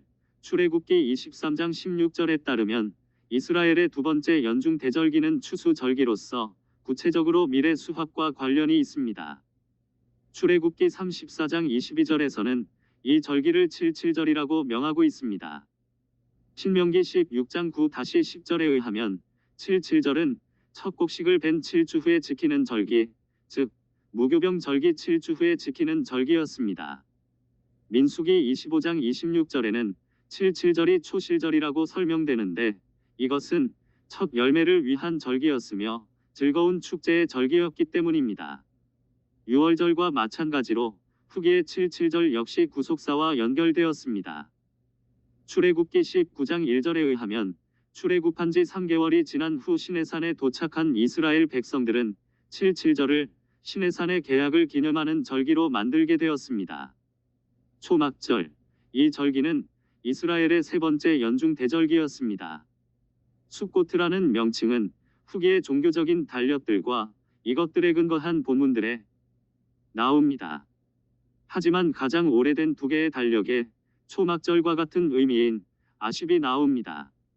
초막절은 연중 성소 순례절기 중에서도 가장 중요하고 많은 사람들이 참여하는 절기였습니다. 여호와의 절기라고 부르고 단순히 절기라고도 불렀습니다. 실로에서 해마다 열린 여호와의 절기는 초막절을 의미합니다. 포로기 이전 고대 절기들. 이 밖에 포로기 이전에 다른 절기들도 있었습니다. 속죄일. 속죄일은 아직도 유대인들에게 최대 절기 중 하나입니다. 신약 시대에도 욤키푸르 또는 속죄일은 그 날이라고 불릴 정도로 중요합니다. 이 날은 언제나 유대력의 티스리 10일에 지켜졌습니다. 바벨론식 이름을 달력에 사용하기 전에는 속죄일이 7월의 10일로 정해져 있었습니다. 오늘날 유대교에서 금식은 하루 동안 계속됩니다. 바로 화요일의 저녁 일몰 이전부터 그 다음 날 수요일에 어두울 때까지입니다. 속죄일의 주요한 주제는 속죄입니다. 속죄의 날은 그 기도와 정신적인 정화로 자책과 고백의 요소들을 결합하여 금식합니다. 속죄일은 또한 휴일입니다. 신년절 곧 로시 하셔나는 1년 중 가장 큰 절기 중의 하나입니다. 그 절기는 티슈리 월의 첫째 날에 지켜졌고 나팔이 울렸고 그리고 찬양이 불려졌습니다. 이 밖에 여호와 즉위 축제도 있었던 것 같습니다. 포로기 이후 유대교 절기들. 구약 성경 시대의 마지막 세기들의 여러 가지 새로운 절기들이 종교력에 도입되었습니다. 여기서는 아직도 지키고 있는 것들만을 살펴보기로 합니다. 그것들은 하누카, 불임절입니다. 하누카, 이 절기의 히브리어 이름은 하누카로서 랍비들이 지은 것이고 유대교에서 오늘날까지 사용하고 있습니다. 헬라어 이름은 시작 또는 갱신을 의미하며 이 의미가 히브리어 이름에 보다 잘 부합됩니다. 이 절기는 빛들의 절기라고도 불렀습니다.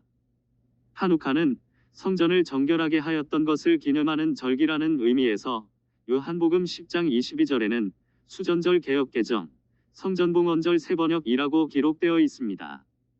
기원전 165년에 셀류키드 왕조의 안티오쿠스 4세는 유대인들의 신앙을 금지하는 칙령으로 유대인들에 대한 탄압 정치를 실시합니다. 이에 반발한 유대인들의 반란이 성공을 거두면서 성전을 정화하여 새롭게 봉헌한 것을 기념하는 절기가 하누카입니다. 불임절. 페르시아의 유대인들이 그들의 원수에게 복수한 것을 기념하여 아달월 14일과 15일의 불임절을 지킵니다. 먼저 하루 전인 아달 13일에 하루 동안 금식하고 13일 저녁부터 절기가 시작됩니다. 이날 저녁에 집집마다 등불을 켜놓고 회당에 모여 에스더서의 봉독을 들었습니다. 낭독 중에는 청중들이 하만과 악인들에 대하여 저주를 외쳤기 때문에 번번이 낭독이 중단되곤 했으며 봉독이 끝난 후 모르드게와 에스더와 이스라엘 자손들에게 장엄한 축복을 하고 마쳤습니다. 경건한 이들은 종교적인 의도로 선물과 구호금을 나누어 주었습니다.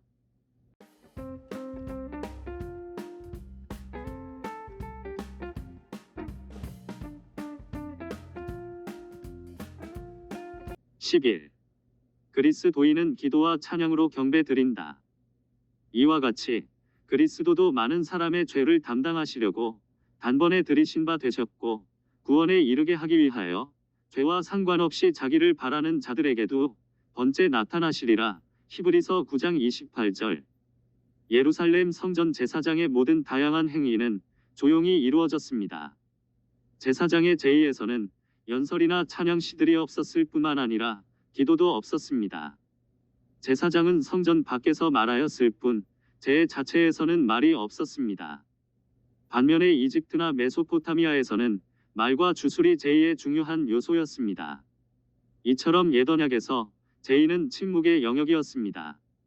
하지만 백성들은 성전 밖에서 찬양하거나 기도하였습니다. 옛언약에 속한 성전이 무너지고 제사장이 없어진 후 말과 찬양과 기도는 예배의 중요한 요소가 되었으며 새 언약에서의 예배는 신령과 진정으로 드리는 예배입니다. 제사장의 제물과 직무.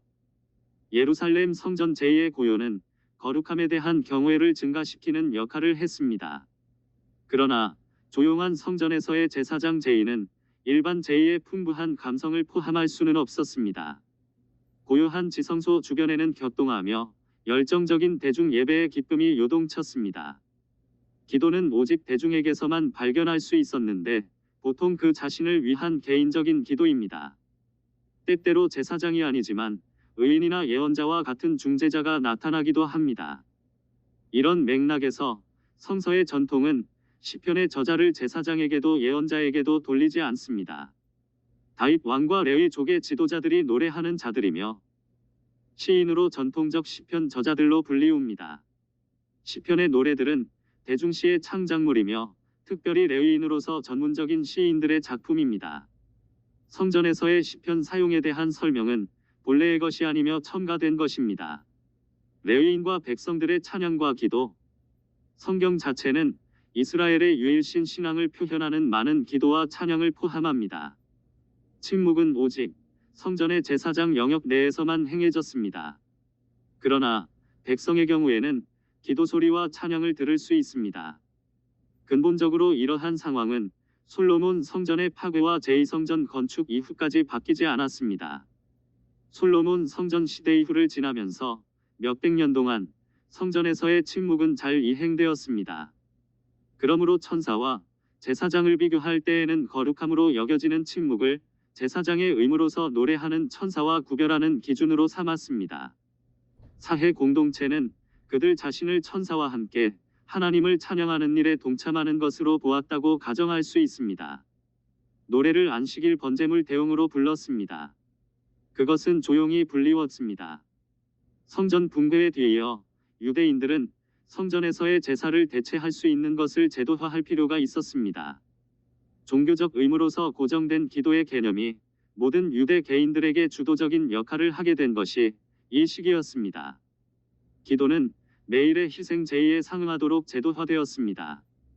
기도가 의식의 의무로서 인식되는 순간부터 그것은 고정된 문서 양식을 가진다든지 시간이 정해지는 등 희생 제의의 것처럼 일정하게 고정된 모양을 지녔습니다. 그리고 기도에 고정된 순서가 생기면서는 일반 사람들의 침묵 기도가 생겨났습니다. 이것은 한나의 기도로 설명할 수 있습니다. 한나는 그녀의 마음으로 기도하였습니다. 큰 소리로 기도하는 것은 성서 시대의 기간 동안 관습으로 받아들여졌던 것 같습니다. 반면에 엘리가 한나를 술 취한 것으로 오해한 것으로 보아 한나의 기도는 예외적인 것이었음을 지적할 수 있습니다. 또 침묵의 기도는 랍비 전통에서도 찾을 수 있습니다. 기도는 성전 제의를 닮은 행위로서 이해되었습니다. 그것은 침묵 기도를 요구하는 제도화로 나타납니다. 침묵 기도는 대중 기도자들의 유산과 제사장의 거룩한 침묵 전통이 조화를 이룬 결과입니다. 히브리서 9장 25-28절은 그리스도의 사역과 그 공로를 증언합니다. 대제사장이 해마다 다른 것의 피로써 성소에 들어가는 것 같이 자주 자기를 드리려고 아니하실지니 그리하면 그가 세상을 창조할 때부터 자주 고난을 받았어야 할 것이로되 이제 자기를 단번에 제물로 드려 죄를 없이 하시려고 세상 끝에 나타나셨느니라. 한 번 죽는 것은 사람에게 정해진 것이요 그 후에는 심판이 있으리니 이와 같이 그리스도도 많은 사람의 죄를 담당하시려고 단번에 들이신 바 되셨고 구원에 이르게 하기 위하여 죄와 상관없이 자기를 바라는 자들에게 두 번째 나타나시리라. 그리스도의 영원한 제사로 그리스도인들은 기도와 찬양을 드리며 오순절 날 성령이 오심으로 신령한 기도와 찬양으로 하나님께 예배 드립니다.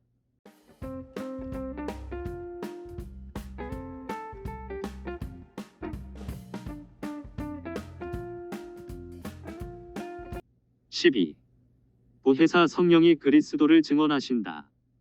내가 아버지께로부터 너희에게 보낼 보혜사 곧 아버지께로부터 나오시는 진리의 성령이 오실 때에 그가 나를 증언하실 것이요.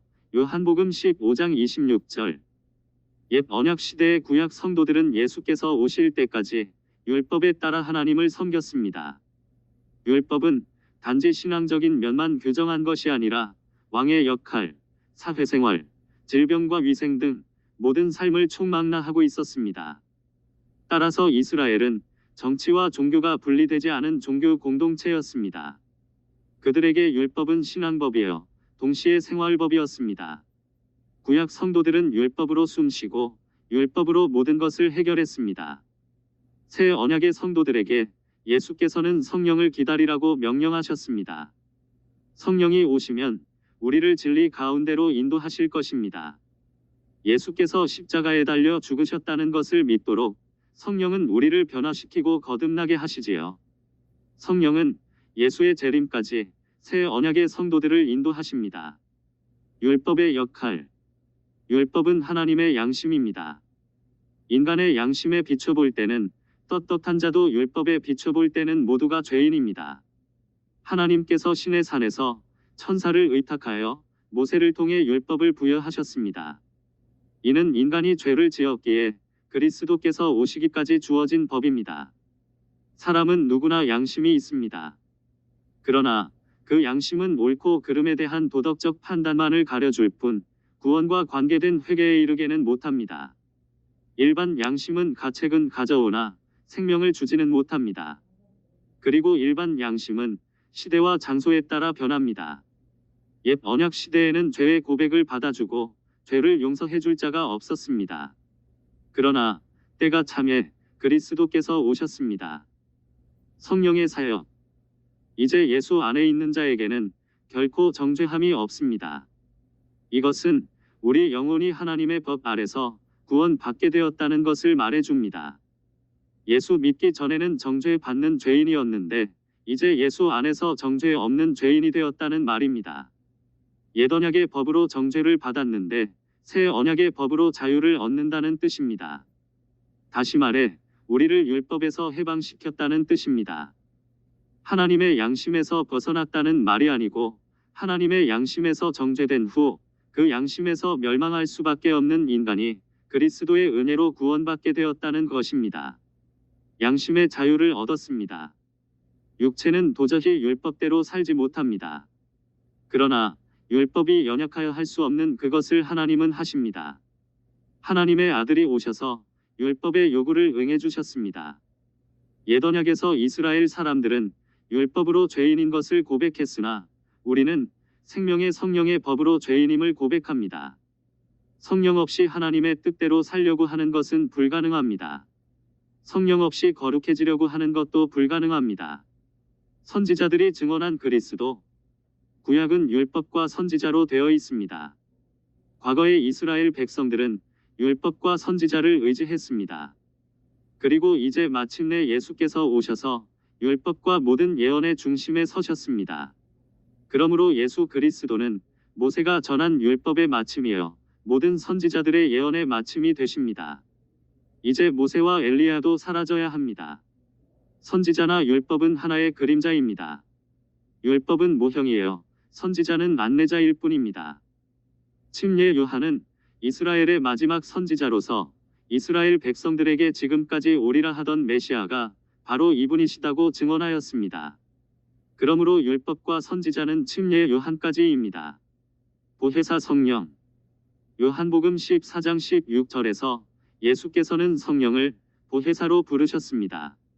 이는 곁에 있는 자와 나를 보호하는 자 또는 나를 협력하는 자라는 뜻입니다. 보혜사 성령은 예수의 변호자이십니다. 성령은 우리를 돕는다는 의미가 아니고 예수의 증인인 우리를 협력하여 함께 증인이 되어주시겠다는 뜻입니다. 예수께서 아버지의 일을 하셨듯이 성령은 예수의 일을 하시는 것입니다. 하나님께서 예수 그리스도를 죄 있는 모양으로 보내셔서 십자가에 달려 죄인처럼 죽게 하시고 성령으로 다시 살리셨습니다.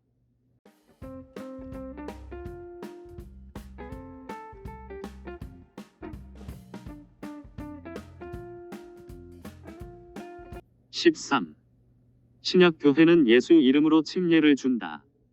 그러므로 너희는 가서 모든 민족을 제자로 삼아 아버지와 아들과 성령의 이름으로 침례를 베풀고 마태복음 28장 19절. 예수 그리스도의 교회는 언제부터 시작되었지요? 우선 교회의 원형은 에덴 동산의 아담과 하와입니다. 믿음의 조상 아브라함도 교회의 예표입니다. 또한 이스라엘은 율법의 명령을 받은 모임으로서 교회 이전의 교회라고 할 수 있으며 이들을 구약 교회라고 부릅니다. 신약 교회는 성경과 성령으로 시작됩니다. 모든 교회가 신약 교회의 탄생 과정을 바르게 이해하고 성경과 성령으로 시작하는 개혁을 단행해야 합니다. 왜냐하면 그 길만이 교회가 살 길이기 때문입니다. 신약 교회의 원형. 신약 교회는 예수 그리스도께서 오심으로써 시작됩니다. 복음이 전파되는 하나님 나라의 시작은 신약 교회의 시작이었습니다. 예수께서 가버나움에서 하나님의 권세 있는 새 교훈을 전하셨습니다. 이는 역사적으로 신약 교회의 모형이었습니다. 이때 이 권세 있는 새 교훈을 들은 이들은 감동을 받았습니다. 그러나 진정한 의미의 신약 교회는 예수 그리스도의 예언들 곧 내 교회를 세우리라, 성령을 보내주리라, 다시 오리라 하신 대로 오순절 날 성령이 임하시면서 탄생한 교회입니다. 하나님의 아들이 약속하신 그것을 성령이 오셔서 성취하십니다.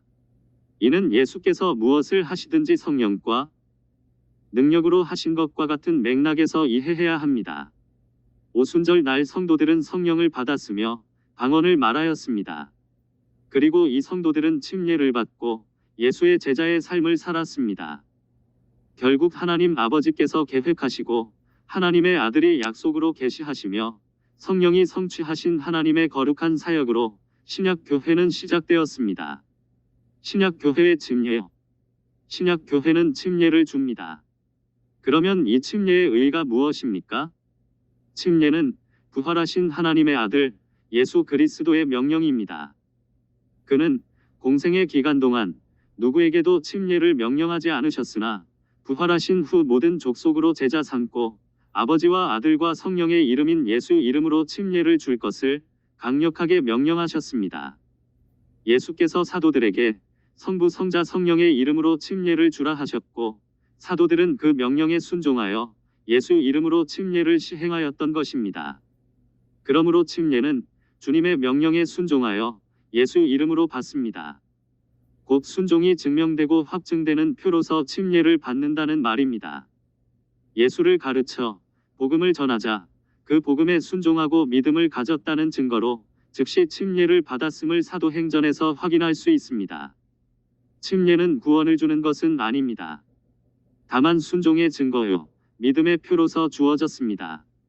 그러므로 결코 침례 자체가 구원을 베풀어 줄 수는 없습니다. 구원은 하나님의 은혜이며 은혜는 구세주이신 예수 그리스도로 말미암습니다. 예수 그리스도의 속죄 공로를 믿는 그 믿음이 기초요 근본입니다. 침례는 믿음을 가진 자가 받아야 합니다. 믿는 자가 받는 침례여야 합니다. 그런데 침례에 의한 구원으로 그 본말이 전도되어 버린 경우가 있었습니다. 이는 예수 그리스도의 피의 공로를 훼손하는 중대한 잘못입니다. 침례는 믿음으로 순종하여 받습니다. 침례는 영생에 이르게 하려는 그리스도의 간절한 소원이 담겨 있는 명령입니다. 믿는 자에게는 그리스도의 명령만이 영생입니다. 영생의 계명에 순종하려는 적극적인 행동이 침례입니다. 만약 세상 권세자나 왕 혹은 인간의 권위와 명령으로 침례가 규정된다면 이는 예수 그리스도의 명령에 순종하는 일을 회방하는 사단적인 행위라 아니할 수 없습니다. 그런데 교회사에서는 침례의 대상이 성경과 다르게 변질되었습니다. 믿음 있는 사람에게만 침례가 베풀어져야 함에도 불구하고 혈통과 인간의 욕심의 근거를 둔 침례를 시행하고 말았던 것입니다.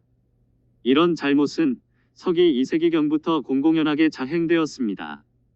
믿는 자에게 침례를 주었던 신약 교회의 명령은 교세 확장과 성장 우선주의에 떠밀려 도외시 된 채 부모의 혈통에 따라 6, 7세의 어린이들에게 시행하다가 점차 연령 제한이 하향 조정되었습니다. 침례 받은 자들로 신약 교회는 구성됩니다. 신약 교회는 구원받고 침례 받은 회중들의 자발적인 모임을 원칙으로 합니다. 각각의 개체교회는 다른 개체교회로부터 독립되어 그 개체교회의 지도자들에 의해 운영됩니다. 교회들은 자체교회의 자주성을 상실치 않으며 박탈을 당하지 않습니다. 교회 지도자들은 그 교회를 돌볼 따름이지 그들이 모여서 다른 교회를 간섭하는 일을 결의하거나 실행할 수 없습니다. 개체교회의 권위는 예수 그리스도로부터 동등하게 나옵니다. 새 언약의 주이신 예수께서 땅 끝까지 이르러 그 이름으로 침례를 행하라고 명하셨습니다.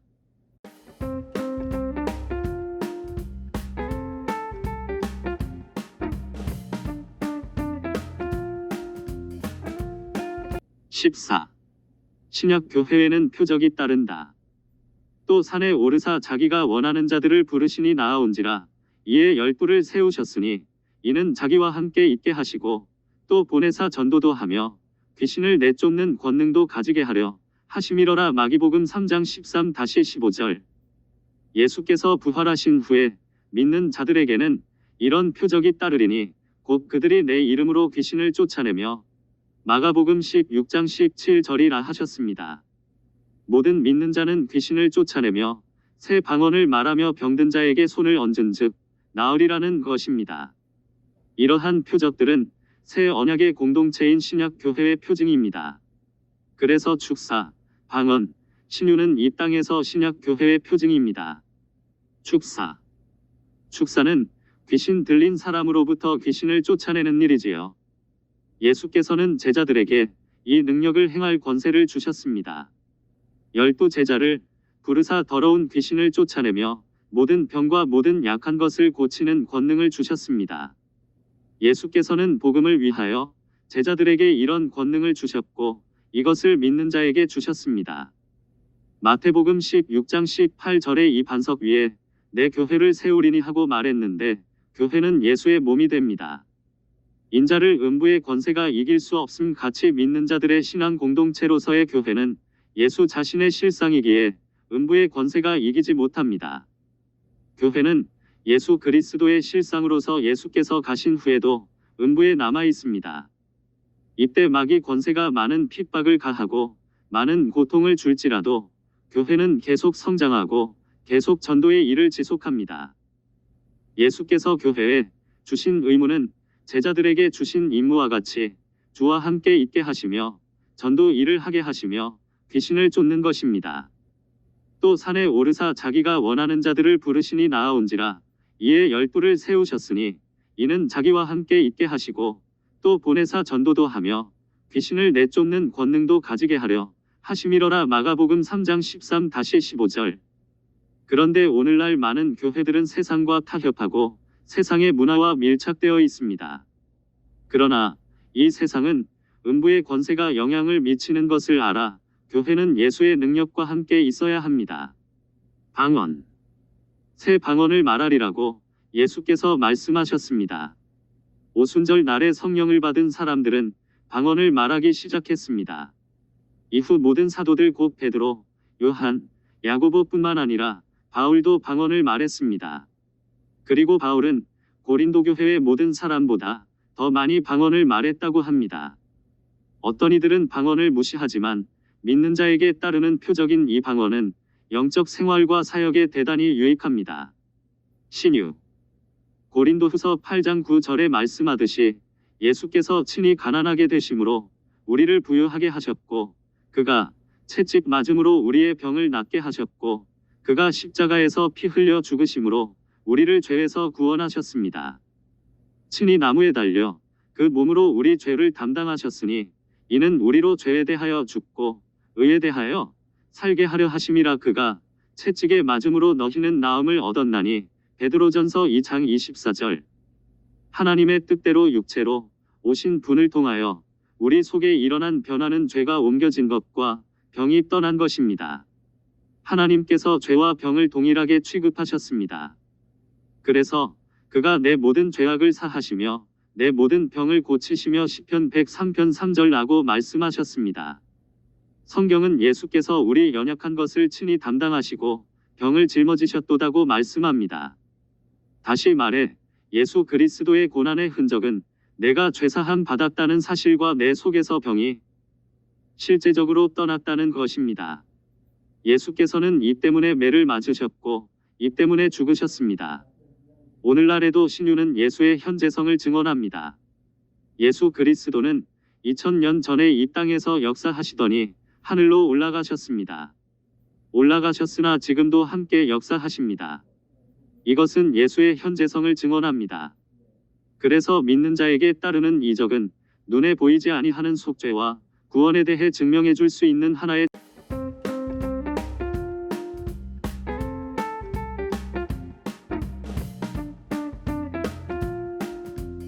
15.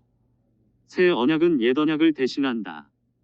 그가 또한 우리를 새 언약의 일꾼 되기에 만족하게 하셨으니 율법 조문으로 하지 아니하고 오직 영으로 함이니 율법 조문은 죽이는 것이요 영은 살리는 것이니라.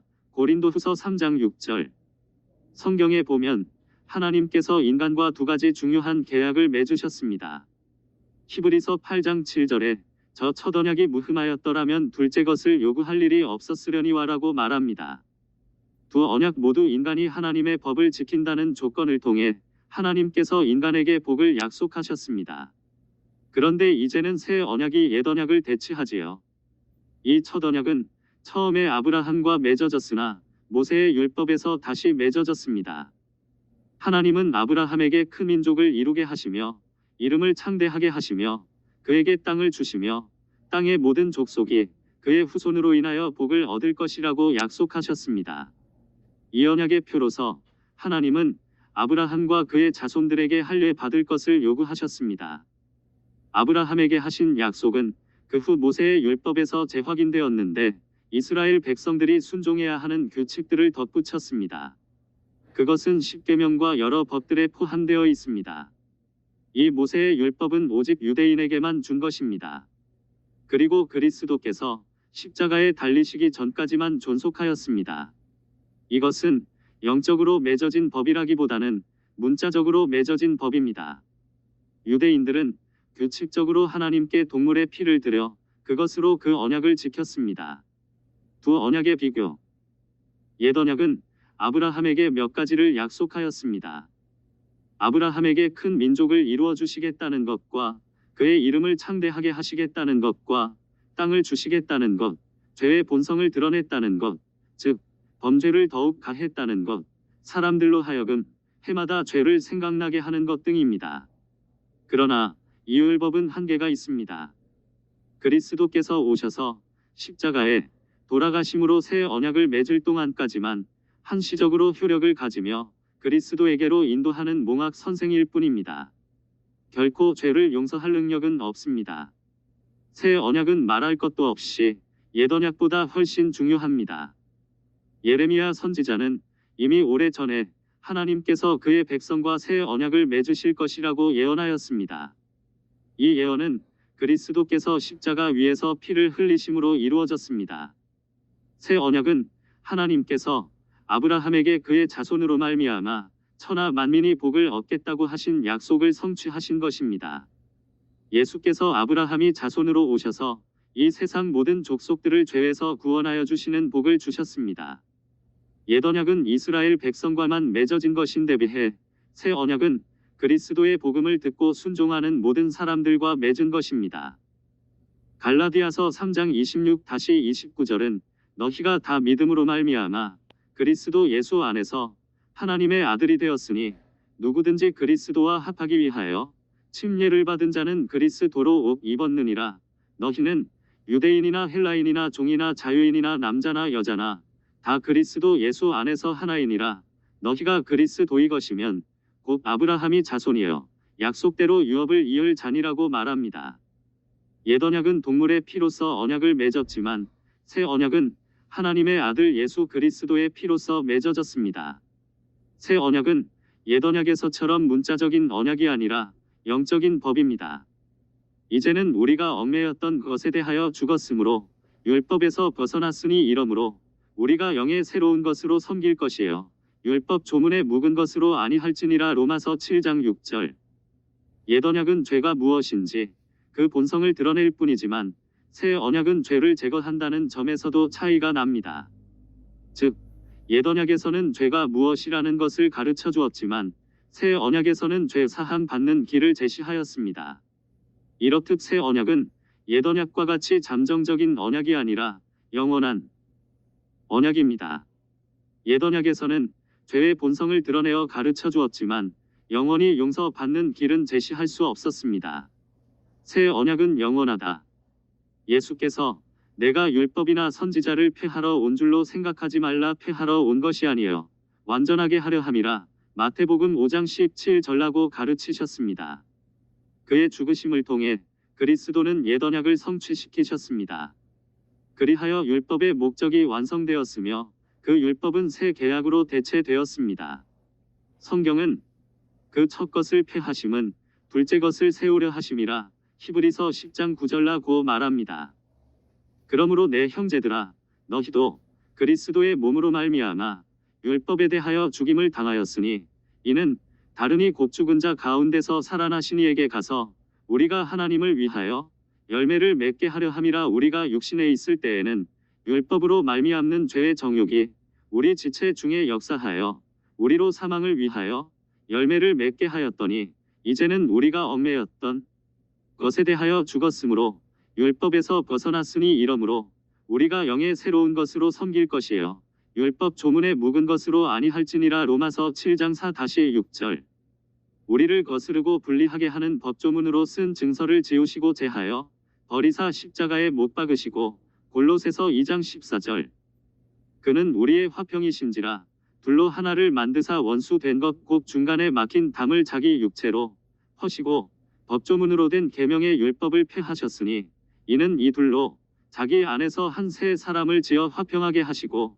에베소서 2장 14-15절. 이제 우리는 옛 언약 아래 있지 않습니다. 새 계약은 하나님이 오늘날 우리에게 적용하시는 영원한 언약입니다. 그러므로 우리가 하나님께 순종하면 그는 우리에게 하늘나라에 마련한 영원한 집에 살게 하실 것입니다.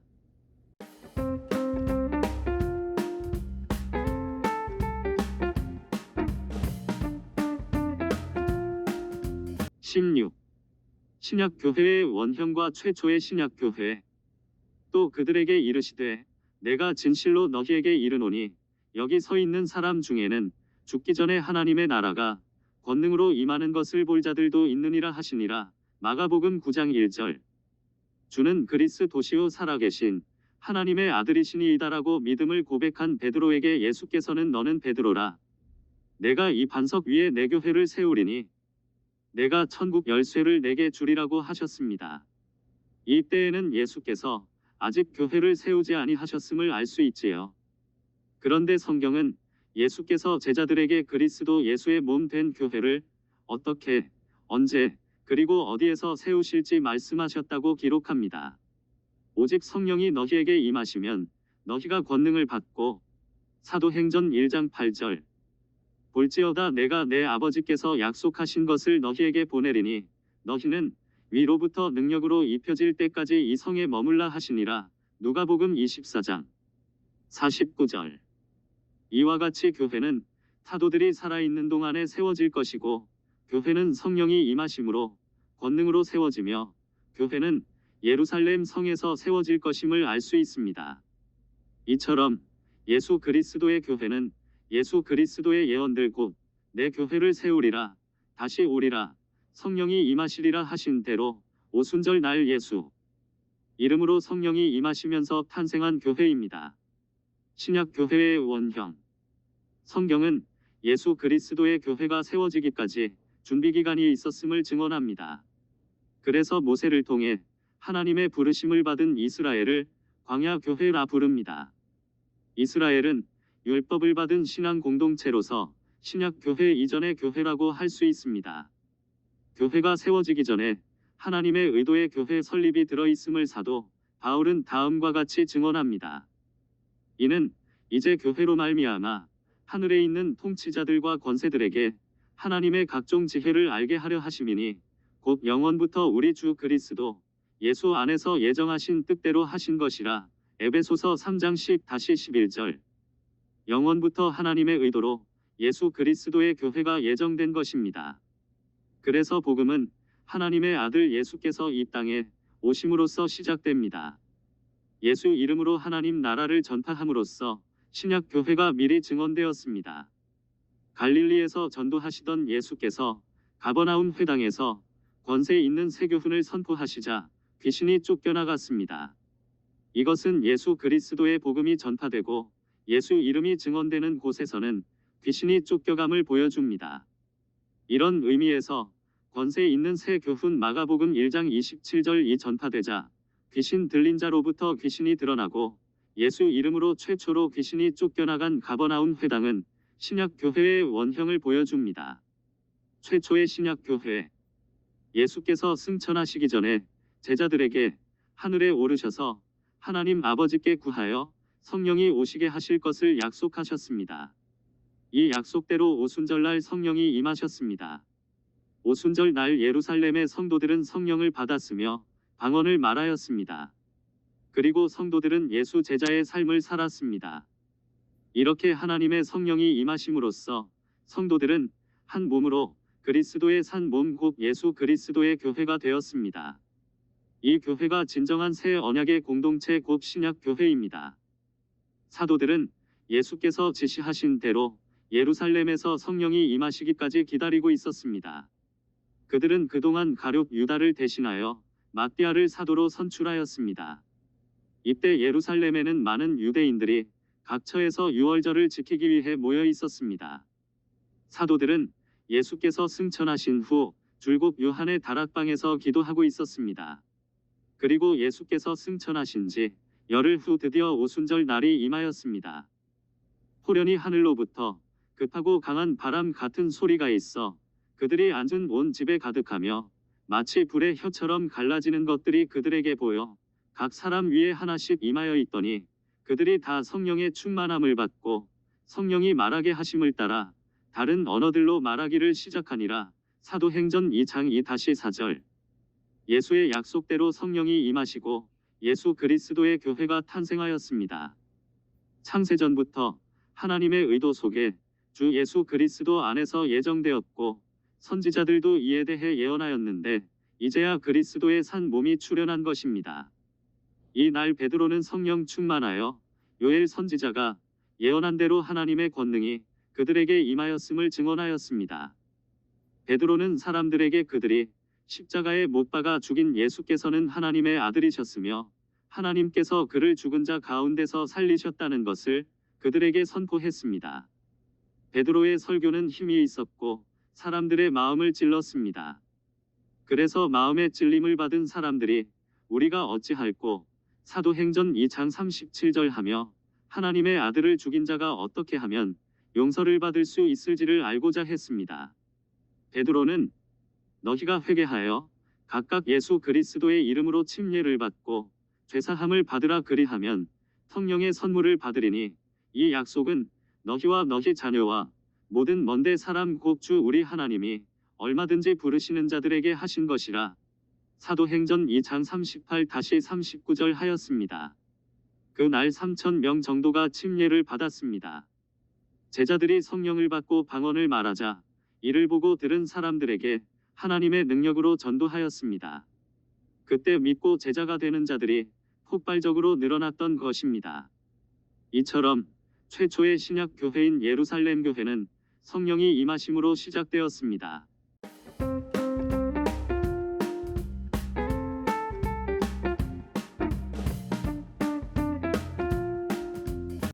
(17) 예수님은 새 언약의 중보자시다. 우리를 거스르고 불리하게 하는 법조문으로 쓴 증서를 지우시고 제하여 버리사 십자가에 못 박으시고 골로새서 2장 14절. 예수께서 그의 죽으심을 통해 옛 언약을 성취시키셨습니다. 그리하여 율법의 목적이 완성되었으며 그 율법은 새 계약으로 대체가 되었습니다. 그 후에 말씀하시기를 보시옵소서. 내가 하나님의 뜻을 행하러 왔나이다 하셨으니 그 첫째 것을 폐하심은 둘째 것을 세우려 하심이라. 히브리서 10장 9절. 그러므로 내 형제들아 너희도 그리스도의 몸으로 말미암아 율법에 대하여 죽임을 당하였으니 이는 다르니 곧 죽은 자 가운데서 살아나신 이에게 가서 우리가 하나님을 위하여 열매를 맺게 하려 함이라. 우리가 육신에 있을 때에는 율법으로 말미암는 죄의 정욕이 우리 지체 중에 역사하여 우리로 사망을 위하여 열매를 맺게 하였더니 이제는 우리가 얽매였던 것에 대하여 죽었으므로 율법에서 벗어났으니 이러므로 우리가 영의 새로운 것으로 섬길 것이에요. 율법 조문에 묵은 것으로 아니할지니라. 로마서 7장 4-6절. 이제는 우리가 아직도 옛 언약 아래 있다고 아무도 주장할 수 없습니다. 새로운 대제사장 직분을 가지셨고 십자가에서 죽으심으로 새롭고 영원한 제사로 예수께서 새 언약을 이루셨지요. 우리가 하나님과 새로운 언약 관계에 들어섰다는 것을 예수께서 하늘 성소에 들어가심으로 보증하셨습니다. 예수께서 성경대로 죽으시고 성경대로 장사 지낸 바 되셨다가 예수께서 친히 예언하신 대로 사흘 만에 다시 사셨습니다. 예레미야서의 새 언약 예언. 예레미야 선지자는 새 언약에 대해 예언하였습니다. 여호와의 말씀이니라 보라, 날이 이르리니 내가 이스라엘 집과 유다 집에 새 언약을 맺으리라. 이 언약은 내가 그들의 조상들의 손을 잡고 애굽 땅에서 인도하여 내던 날에 맺은 것과 같지 아니할 것은 내가 그들의 남편이 되었어도 그들이 내 언약을 깨뜨렸음이라. 여호와의 말씀이니라. 그러나 그 날 후에 내가 이스라엘 집과 맺을 언약은 이러하니 곧 내가 나의 법을 그들의 속에 두며 그들의 마음에 기록하여 나는 그들의 하나님이 되고 그들은 내 백성이 될 것이라. 여호와의 말씀이니라. 그들이 다시는 각기 이웃과 형제를 가르쳐 이르기를 너는 여호와를 알라 하지 아니하리니 이는 작은 자로부터 큰 자까지 다 나를 알기 때문이라. 내가 그들의 악행을 사하고 다시는 그 죄를 기억하지 아니하리라. 여호와의 말씀이니라. 예레미야 31장 31-34절. 이 새 언약의 약속은 히브리서 8장 8-12절에 그대로 인용됩니다. 반면에 이 구절을 유대인들은 서기 70년 예루살렘 성전 멸망까지 전혀 사용하지 않았습니다. 그러나 히브리서는 멜기세덱의 반차를 좇는 새로운 대제사장이신 예수께서 바로 이 새 언약을 시작하심을 증언합니다. 히브리서의 새 언약 성취. 예수께서 옛 언약의 제사장들과는 달리 하늘 성소에 들어가심으로써 더 좋은 언약의 중보자가 되십니다.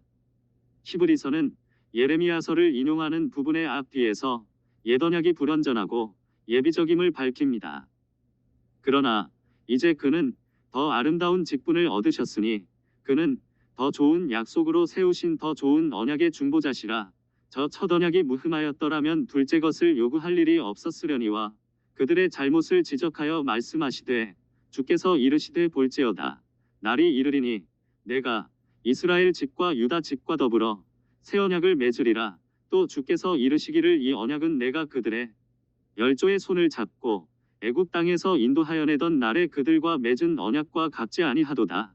그들은 내 언약 안에 머물러 있지 아니하므로 내가 그들을 돌보지 아니하였노라. 또 주께서 이르시되 그 날 후에 내가 이스라엘 집과 맺을 언약은 이것이니 내 법을 그들의 생각에 두고 그들의 마음에 이것을 기록하리라. 나는 그들에게 하나님이 되고 그들은 내게 백성이 되리라. 또 각각 자기 나라 사람과 각각 자기 형제를 가르쳐 이르기를 주를 알라 하지 아니할 것은 그들이 작은 자로부터 큰 자까지 다 나를 알미라. 내가 그들의 불의를 긍휼히 여기고 그들의 죄를 다시 기억하지 아니하리라 하셨느니라. 13세 언약이라 말씀하셨음에 첫 것은 낡아지게 하신 것이니 낡아지고 쇠하는 것은 없어져 가는 것이니라. 히브리서 8장 6-13절. 여기서 옛 언약과 새 언약의 큰 차이점을 든다면 첫 언약이 유대 민족과만 맺어진 것인데 비해 새 언약은 그리스도의 복음을 듣고 순종하는 모든 사람들과 맺는다는 데 있습니다. 이와 같은 새 언약의 우주적인 특성이 갈라디아서 3장 26-29절에 나타나 있습니다. 너희가 다 믿음으로 말미암아 그리스도 예수 안에서 하나님의 아들이 되었으니 누구든지 그리스도와 합하기 위하여 세례를 받은 자는 그리스도로 옷이 벗느니라.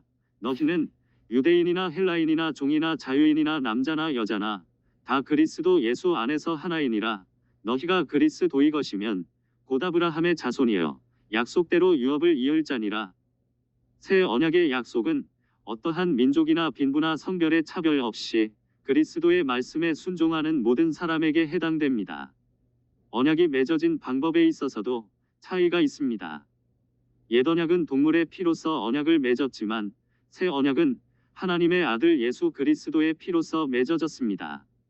새 언약은 옛 언약에서처럼 문자적인 언약이 아니라 영적인 법입니다. 이제는 우리가 얽매였던 것에 대하여 죽었으므로 율법에서 벗어났으니 이러므로 우리가 영의 새로운 것으로 섬길 것이에요. 율법 조문에 묵은 것으로 아니할지니라. 로마서 7장 6절. 그러나 우리는 이러한 차이점만이 아니라 이 두 언약의 연속성도 주목해야 합니다. 옛 언약은 새 언약의 그림자요 예표입니다. 새 언약은 하나님이 오늘날 우리에게 적용하시는 영원한 언약입니다.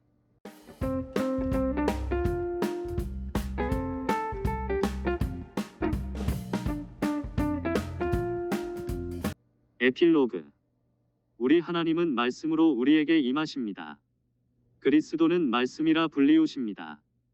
성경은 구약과 신약으로 이루어지는데 옛 언약은 아브라함을 통해 그의 자손 곧 유대인에게 주어졌고 새 언약은 그리스도를 통해 하나님의 자녀 곧 하나님의 교회에 주어졌습니다. 오늘날 우리 그리스도인은 새 언약에 속한 자들이지만 옛 언약에 대한 이해도 필요합니다. 새 언약은 옛 언약을 대체하며 이 언약은 그리스도의 피로 맺은 언약입니다. 원복음과 언약. 성경은 하나님의 언약을 다룹니다. 성경은 여러 가지 하나님의 언약을 다룹니다. 우리가 먼저 주목할 말씀이 있습니다. 여호와 하나님이 뱀에게 이르시되 내가 이렇게 하였으니 내가 모든 가축과 들의 모든 짐승보다 더욱 저주를 받아 배로 다니고 살아있는 동안 흙을 먹을지니라. 내가 너로 여자와 원수가 되게 하고 내 후손도 여자의 후손과 원수가 되게 하리니 여자의 후손은 내 머리를 상하게 할 것이요 너는 그의 발꿈치를 상하게 할 것이니라 하시고 창세기 3장 15절. 이 말씀은 원시복음 프로토 에반젤리즘 곧 구원의 복음에 대한 최초의 선포로 알려져 있습니다. 여기에는 그리스도에 대한 오랜 소망이 담겨 있습니다. 우리는 로마서 16장 20절 평강의 하나님께서 속히 사단을 너희 발 아래서 상하게 하시리라를 기억합니다. 그리고 예수 그리스도께서 십자가에서 사단을 심판하셨다는 것이 신약 전체의 증언입니다. 이 원시복음은 아브라함이 자손 다윗의 자손 이전의 여자의 후손에 대해 말합니다. 사단에게 하나님은 여인의 후손은 내 머리를 상하게 할 것이라고 하셨습니다. 여인의 후손인 예수 그리스도께서 사단의 권세를 무너뜨린다는 말씀입니다. 여자의 후손은 사단의 머리를 상하게 할 것이고 사단은 여자의 후손의 발꿈치를 상하게 할 것입니다. 다시 말해 발꿈치를 상하게 한다는 말씀은 예수를 십자가에 못 박음으로써 이루어졌습니다. 그리고 여인의 후손은 사단의 머리를 상하게 할 것이라 하신 말씀대로 사단의 일은 종말에 이르렀습니다. 오늘날 하나님의 언약이란 하나님의 언약은 성경 이해를 위한 핵심 주제이며 기독교 신앙의 핵심입니다. 이 언약은 오늘날 우리 그리스도인에게 어떤 의미가 있을까요? 본래 하나님은 아브라함을 부르실 때 그 이름을 크게 하실 것이라 말씀하셨을 뿐만 아니라 땅과 자손을 약속하셨습니다. 이 약속을 따라 아브라함과 이삭과 야곱은 믿음의 조상이 되며 이스라엘의 신앙은 바로 이 약속을 중심으로 전개되었습니다. 예레미야는 새 언약에 대해 예언하였습니다. 여호와의 말씀이니라 보라 날이 이르리니 내가 이스라엘 집과 유다 집에 새 언약을 맺으리라. 이 언약은 내가 그들의 조상들의 손을 잡고 애굽 땅에서 인도하여 내던 날에 맺은 것과 같지 아니할 것은 내가 그들의 남편이 되었어도 그들이 내 언약을 깨뜨렸음이라 여호와의 말씀이니라. 그러나 그 날 후에 내가 이스라엘 집과 맺을 언약은 이러하니 곧 내가 나의 법을 그들의 속에 두며 그들의 마음에 기록하여 나는 그들의 하나님이 되고 그들은 내 백성이 될 것이라. 여호와의 말씀이니라. 그들이 다시는 각기 이웃과 형제를 가르쳐 이르기를 너는 여호와를 알라 하지 아니하리니 이는 작은 자로부터 큰 자까지 다 나를 알기 때문이라. 내가 그들의 악행을 사하고 다시는 그 죄를 기억하지 아니하리라. 여호와의 말씀이니라. 예레미야 31장 31-34절. 이 새 언약의 약속은 히브리서 8장 8-12절에 그대로 인용됩니다. 반면에 이 구절을 유대인들은 서기 70년 예루살렘 성전 멸망까지 전혀 사용하지 않았습니다. 그러나 히브리서는 멜기세덱의 반차를 좇는 새로운 대제사장이신 예수께서 바로 이 새 언약을 시작하심을 증언합니다. 이 약속은 옛 언약에서 부분적으로 성취되었고 새 언약에서 그리스도 안에서 성취되었습니다. 옛 언약에 속한 성전이 무너지고 제사장이 없어진 후 예수님은 그의 죽으심을 통해 옛 언약을 성취시키셨습니다. 이제는 우리가 아직도 옛 언약 아래 있다고 아무도 주장할 수 없습니다. 새로운 대제사장 직분을 가지셨고 십자가에서 죽으심으로 새롭고 영원한 제사로 예수께서 새 언약을 이루셨습니다. 우리가 하나님과 새 언약 관계에 들어섰다는 것을 예수께서 하늘 성소에 들어가심으로 보증하셨습니다. 예수께서 성경대로 죽으시고 성경대로 장사 지낸 바 되셨다가 예수께서 친히 예언하신 대로 사흘 만에 다시 사셨습니다.